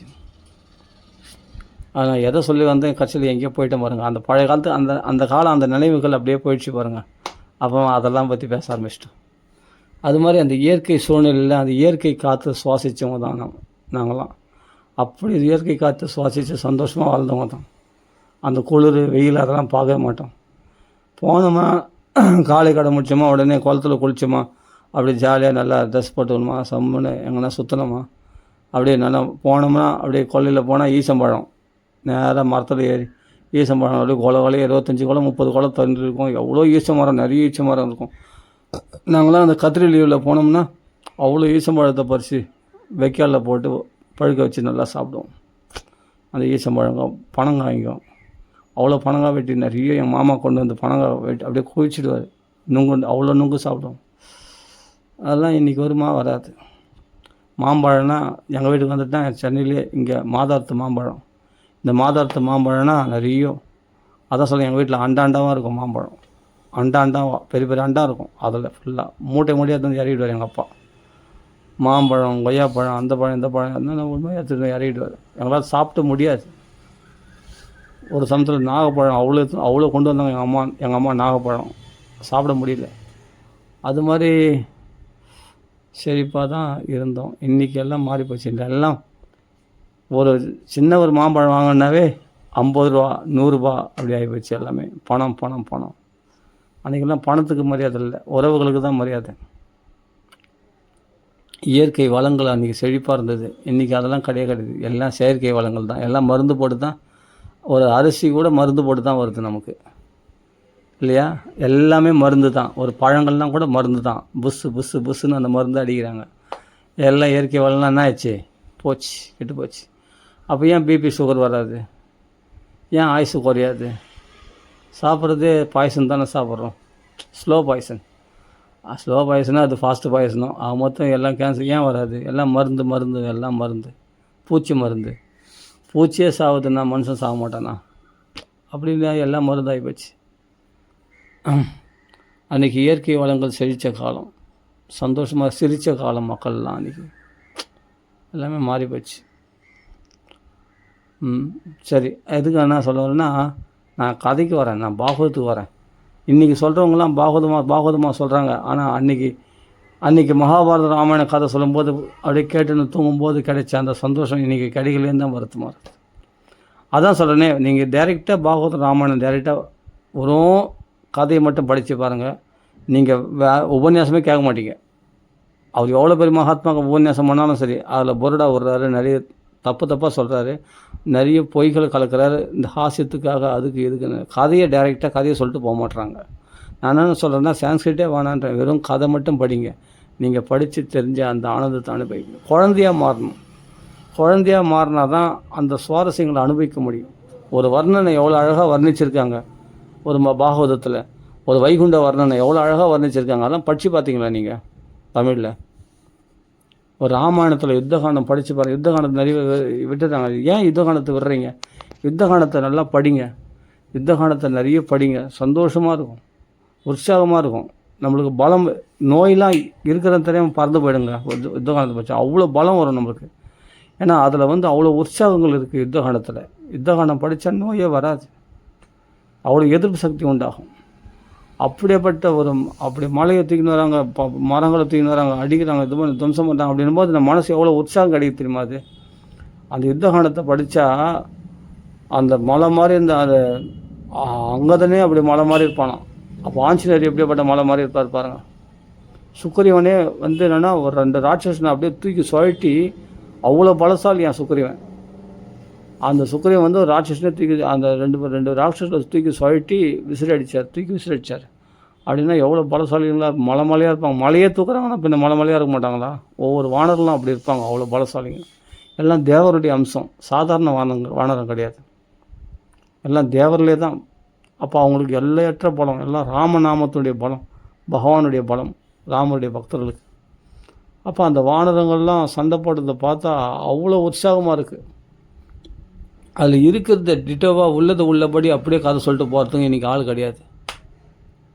இன்றைக்கி என்னென்னவோ ஸ்லோகம் மூலப்பாராயணம் பண்ணுறோம், எல்லாம் பண்ணுறோம். கட்சியில் பார்த்தா அந்த ஒரு சாநித்தியம் கிடைக்கல. எனக்கு எங்கேயோ எத்தனையோ மூலப்பாராயணம் நான் அட்டன் பண்ணியிருக்கேன். சாநித்தியம் இருக்குது, நான் இல்லைன்னு சொல்ல வரல. அந்த கிராமத்தில், அந்த நிலா வெளிச்சத்தில், அந்த வராண்டாவில், அது பெரிய வராண்டா. அது என்னென்னா கிராமத்தில் சுற்றி என்னென்னா குளம் இருக்குது, ஏரி இருக்குது. இந்த பக்கம் அவன் பார்த்தா ஒரு தோப்பு, மரங்கம், அப்போது வயல் காடுங்க, அதில் நடுவில் வீடுங்க, அதுக்கு நடுவில் வீடுங்க, ஒரு கிராமம், அந்த நில்வான்ற கிராமம். அங்கே உட்காந்து கதை கேட்ட அந்த சந்தோஷம் சத்தியமாக சொல்கிறேன். எத்தனை ஜென்மத்தாலும் அது கிடைக்கிறது கஷ்டம். கோடி ரூபா கொடுத்தோட கிடைக்காது.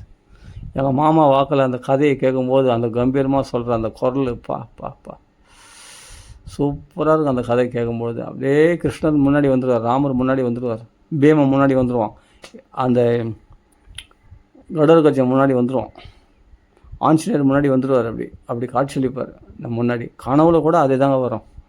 அந்த ஆஞ்சநேயர் தான் வருவார், அந்த ராமர் தான் வருவார். சுலபமாக நான் கனவுல பார்த்தேன்னு பெருசாக சொல்கிறாங்களே, அதெல்லாம் சுலபமாக வருங்க கனவுல. கிருஷ்ணர் சுலபமாக கனவுல வருவார், ராமர் வருவார், ஆஞ்சநேயர் வருவார். அப்படிலாம் வந்ததுனால தான் இன்றைக்கி வரைக்கும் எந்த சத்சங்கமும் தேடிக்காமல், யாருடைய உதவியும் நாடாமல் இன்றைக்கி வரைக்கும் பக்தியில் நிலைக்கிறதுனா அந்த சின்ன வயசில் போட்ட விதை தான், எங்கள் மாமா அவங்க போட்ட விதை தான் இன்றைக்கி வரைக்கும் பாகவதத்துலேயும் ராமாயணத்தில் நிலைக்கிறதுக்கு காரணம். அதான் சொல்கிறேனே, குழந்தையாக மாறிடணும் கதை கேட்குறவங்க. நம்ம புத்திசாலியாக இருந்தால் கதையை போட்டு விட்ருவோம். அவ்வளோதான். நம்ம புத்திசாலித்தனத்தெல்லாம் மூட்டை கட்டி வச்சுட்டு அழகாக நான் ஒன்றும் தெரியாத பிளைண்ட் மைண்டோடு வரணும் கதை கேட்கணும். அப்போ தான் கதையில் சுவாரஸ்யம் கிடைக்கும். அப்படி நீங்கள் ஆனால் இன்றைக்கி யாரும் அது மாதிரி கதை ஒருத்தர் கூட நான் சொல்கிறேன் ஒருத்தர் கூட அது மாதிரி கதை சொல்லலை. என் மாமா சொன்ன மாதிரி அதான் சொல்கிறேன், வெறும் கதை மட்டும் ஸ்லோகம் சொல்லாமல் வெறும் கதை மட்டும் சுவாரஸ்யமாக கேட்கறதுக்கு அடுத்த கதை கேட்கணுன்னு ஆசை உண்டாகணும். புரியுதுல்ல? என் மாமா சொன்னா, மாமா உன்னொரு கதை சொல்லுமாம்மா உன்னொரு கதை சொல்லுமான்னு கேட்டேன் இல்லையா? அது மாதிரி இன்றைக்கி கேட்கறதுக்கு எப்படாப்பா முடிப்பாங்க உங்கள் கதையை அப்படின்னு தோணுது. இன்றைக்கி உபன்யாசம்லாம் கேட்கறதுக்கு போனால் அது என்னென்னா சிரிக்கிறதுக்கு சுவாரஸ்யமாக இருக்குது. நான் என்ன சொல்கிறேன்னா, கதை அந்த கிருஷ்ணனிடத்தில் மனசு லைக்கலையே, அந்த ராமரத்தில் மனசு லைக்கலை, இவங்க சொல்கிற அந்த காமெடியில் தான் மனசு லைக்குது. அப்போ போகும்போது அந்த காமெடியில் தான் மனசு நிற்கும். சொல்கிறது புரியுதுங்களா? அதனால தான் சொல்கிறேன். ஏன்னா இவங்க இன்றைக்கி கதையை கம்பேர் பண்ணி ஏதோ ஒரு விளையாட்டாக கதை சொல்கிறாங்க. அப்படிலாம் சொல்லக்கூடாது. சீரியஸாக உருக கதை சொல்லணும். சிரிக்க கதை சொல்லக்கூடாது. உருக கதை சொல்லணும். உண்மையாக சாஸ்திரத்தில் என்ன இருக்கோ அது உண்மையாக அந்த கதையை ஃபஸ்ட்டு நீங்கள் சொல்கிறவங்களே நம்ப மாட்டேன்றாங்க, அது கட்டுக்காதுன்றாங்க. அப்போ எப்படிங்க நம்ம கேட்குறவங்களுக்கு நம்மளுக்கு நம்பிக்கை வரும்? அது திரேதாயுகத்தில் நடந்தது, துவாபரத்தில் நடந்ததுன்னு எப்படி நம்பிக்கை வரும்? அப்போ சொல்கிறவங்களுக்கு திருட நம்பிக்கையோடு அந்த கதையை அது சுவாரஸ்யமாக இப்படிலாம் நடந்தது, இப்படி பண்ணாங்க அப்படின்றது உண்மையாக நடந்த விஷயமா அவங்க சொன்னால் தானேங்க. நான் சொல்கிறேங்க, இன்றைக்கி பெரிய மகாத்மாலாம் சொல்கிறாங்க, சத்தியமாக சொல்கிறாங்க. எங்கள் மாமாவுக்கு முன்னாடி மகாத்மா கிடையாதுங்க. நான் உண்மையிலே சொல்கிறேன். இன்றைக்கி என்னவோ கதை சொல்கிறேன். நான் எத்தனையோ பேர் கதை நான் சொல்கிறேங்க, ஓப்பனாக சொல்கிறேன். நான் கண் கூட கேட்டிருக்கேன், யூடியூப்பில் கேட்டிருக்கேன், நேரில் கேட்டிருக்கேன். சத்தியமாக சொல்கிறேன், இன்றைக்கி சொல்கிறவங்க யாருமே அது மாதிரி கதை சொல்கிறவங்க கிடையாது. அந்த சரளமான ஹிருதயத்தோடு அந்த கதையை மட்டும் சும்மா இந்த ஹாஸ்யெல்லாம் கலக்காமல், இந்த காமெடியெல்லாம் கலக்காமல், சீரியஸாக அந்த கதையை மாத்திரம் அந்த திரேதாயுகத்துக்கு போய் சொல்லணும். அதுதான் என்ன, அந்த கதையை மாத்திரம் வால்மீகி சொன்னது அப்படியே சொல்கிறது, வியாச சொன்ன மகாபாரதத்தை அப்படியே சொல்கிறவங்களும் இன்றைக்கி கிடையாதுங்க. இன்றைக்கி நடுவில் ஸ்லோகம், தத்துவார்த்தம், அது இதுன்னு எதாவது கலந்து விட்டுட்டு கதையை கெத்துடுறாங்க, நாஸ்தி பண்ணுறாங்க.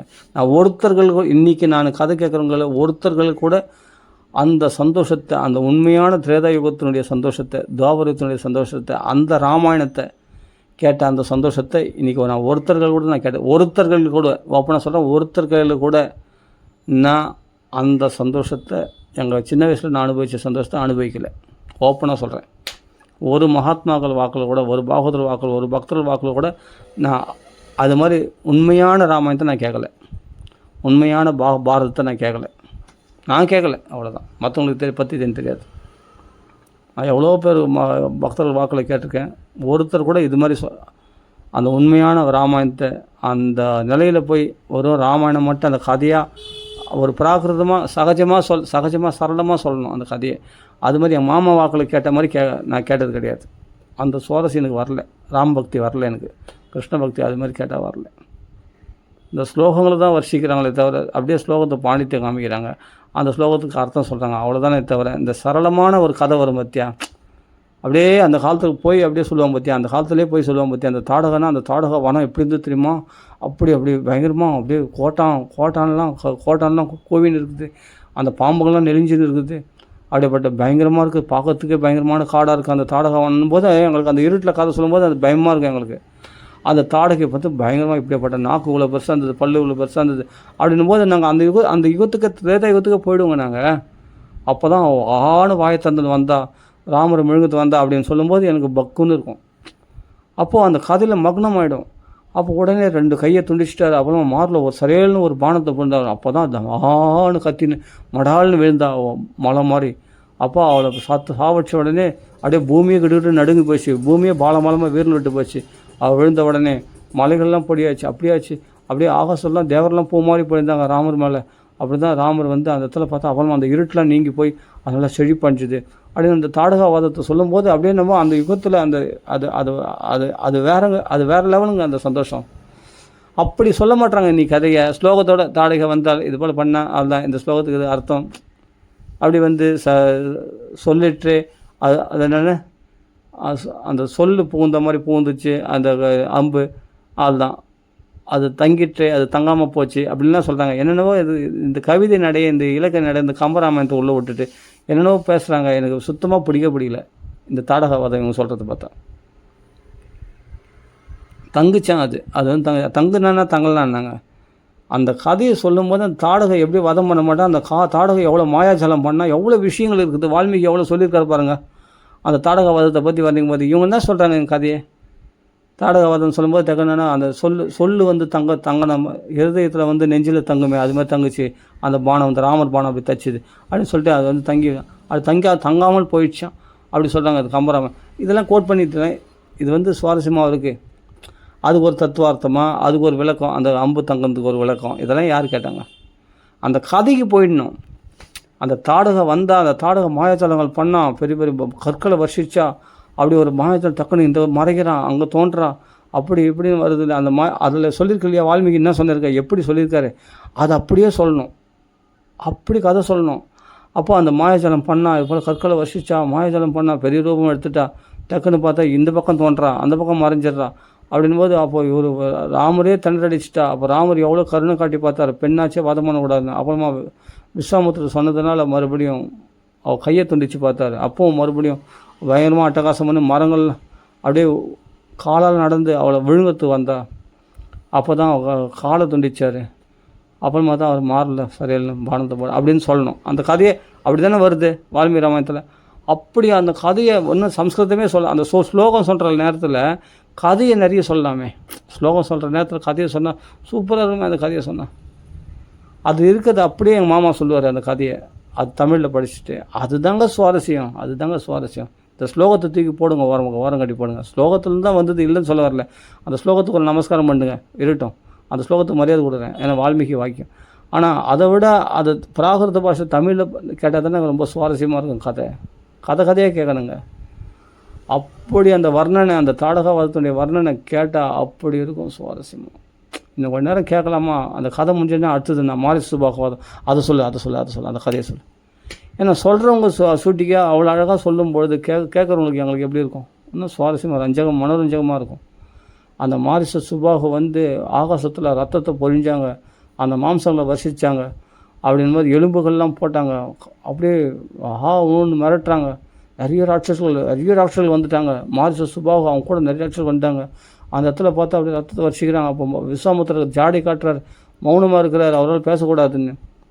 அப்போ 6வது நாள் ராமலக்ஷ்மணர் கண்கள் செவந்தது. உடனே பார்த்தா பானப்பிரயோகம் பண்ணி அதுக்கு ரக்ஷை அளித்து உடனே அந்த மாரிச சுபாகுவை வாயு வஸ்திரத்தில் அக்னியாஸ்திரம் அடித்து துரத்தி தம்சம் பண்ணி அப்படி சொல்ல அந்த கதையை. அந்த மானவஸ்திரத்தினால மாரிசனை துரத்தி விட்டு அது பார்த்து அவனை அடிச்சுன்னு துரத்தியும் போய் அந்த கடலில் கொண்டு போய் சொருகிடுச்சான். அப்படி சொல்லுவார் என் மாமா. அந்த மானவஸ்திரன்றது அதெல்லாம் அந்த பேர்கள்லாம் விடாமல் சொல்லுவார் என் மாமா. அப்படி கதை சொல்லணும். அப்படி அடித்த அப்புறமா இந்த 2 பேர் பார்த்தா ராட்சசர்கள்லாம் இருந்தாங்க. இவங்கெல்லாம் வந்து வாயு வஸ்திரத்தினால் அக்னியாஸ்திரத்தினால் சுபாக வதம் பண்ணி வாயு வஸ்திரத்தினால் அடித்து எல்லா ராட்சசர்களையும் வதம் பண்ணார் அப்படின்னு சொல்லும்போது அப்பா அப்புறமா தான் சுபதர்ஷனா அப்படின்ட்டு விஸ்வாமுத்திரர் கொண்டாடுறாரு, உச்சி முகர்றாரு ராமரை. தேவரெல்லாம் மாதிரி போயிடுறாங்க. அப்புறமா அதுக்கு பிறகு அவர்கள் அந்த யாகத்தை பூர்த்தி பண்ணுறாங்க, தர்ம சம்ரக்ஷணம் பண்ணுற ராமர் அப்படின்னு அந்த கதை. அது ஒன்றும் இல்லை, வால்மீகி ராமாயணத்தில் இருக்கிறது அப்படியே தான் சொல்லுவாங்க, அவ்வளோதான். அதுதான் சுவாரஸ்யமாக இருக்கும். இவங்க அதெல்லாம் கட் பண்ணிடுவாங்க. ஸ்லோகத்தை சொல்லிட்டு ரெண்டு ஸ்லோகத்தை சொல்லிட்டு 2 ஆள் தான் உடனே மாரிசன் வந்தார். மாரிசனை வதம் வானவஸ்திரம்லாம் அடித்து துரத்திட்டார். இவங்க சுபாக வந்து ஒரு அக்னேஸ்வரம் வாயு வஸ்திரத்தினால மற்றவங்களாம் அடித்து துரத்திட்டார். அதை யாக சம்ரக்ஷணம் பண்ண சிம்பிள் சப்புன்னு இருக்கும் அந்த கதையை பார்த்தா. அது கதை கேட்ட மாதிரியே இருக்காது. ஏன்னா அந்த 2 ஹவரில் முடிக்கணுக்காக கடை அந்த கதையை போல் வந்தார். உடனே மாரிசனை வதம் பண்ணிட்டார், மாரிசனை துரத்தி வச்சிட்டார். சுபாகெல்லாம் வதம் பண்ணார், ராட்சஸ் வதம் பண்ணார். அதுதான் முடிஞ்சு போச்சான். உடனே அந்த யாகம் முடிஞ்சு போச்சான். யாக சம்ரக்ஷணம் முடிச்சிட்டார். அதான் ராமர் அப்படின்னு சொல்லிட்டு அடுத்தது போயிடுவாங்க. சோனா நதி கரைக்கு போனாங்க. அப்புறம் ஸ்கந்தஜனனை கேட்டாங்க, அந்த கங்கை கரைக்கு வந்தாங்க. கங்கா மகாத்மியம் கேட்டாங்க. அந்த கங்கா மகாத்மியம் ஃபுல்லாலாம் சொல்ல மாட்டாங்க, சும்மா சிம்பிளாக பகீரதன் வந்தான் கங்கை பூமி கொண்டு வந்தார். எவ்வளோ அருமையான கதை. இப்போ நான் சொல்லும்போதே உங்களுக்கு ஆசையாக இருக்கும், பாலகாந்தத்தை போய் படிக்கணும். அவ்வளோ சுவாரஸ்யமான கதை, எவ்வளோ விஸ்தாரமான கதை தெரியுமா அது. நான் என்ன சொல்கிறேன், 1 மாதம் கூட வச்சுங்க ராமாயணத்தை.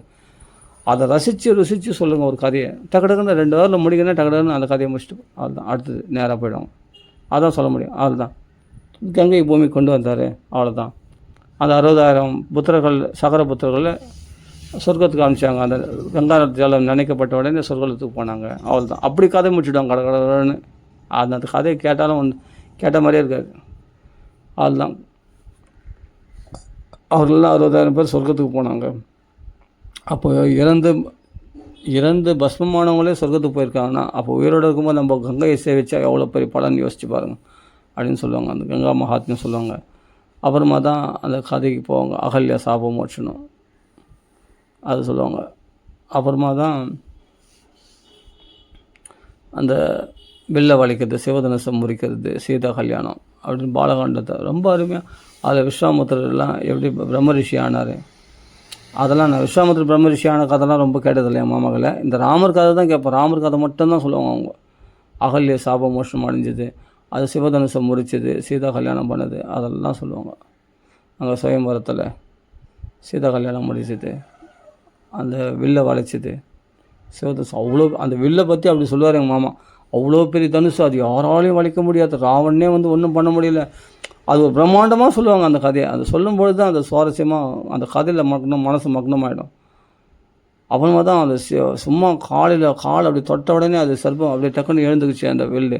அப்புறமா தான் சும்மா அதை சும்மா லைட்டாக அந்த நானும் இழுத்தாரு பலால்னு வஞ்சி போச்சு.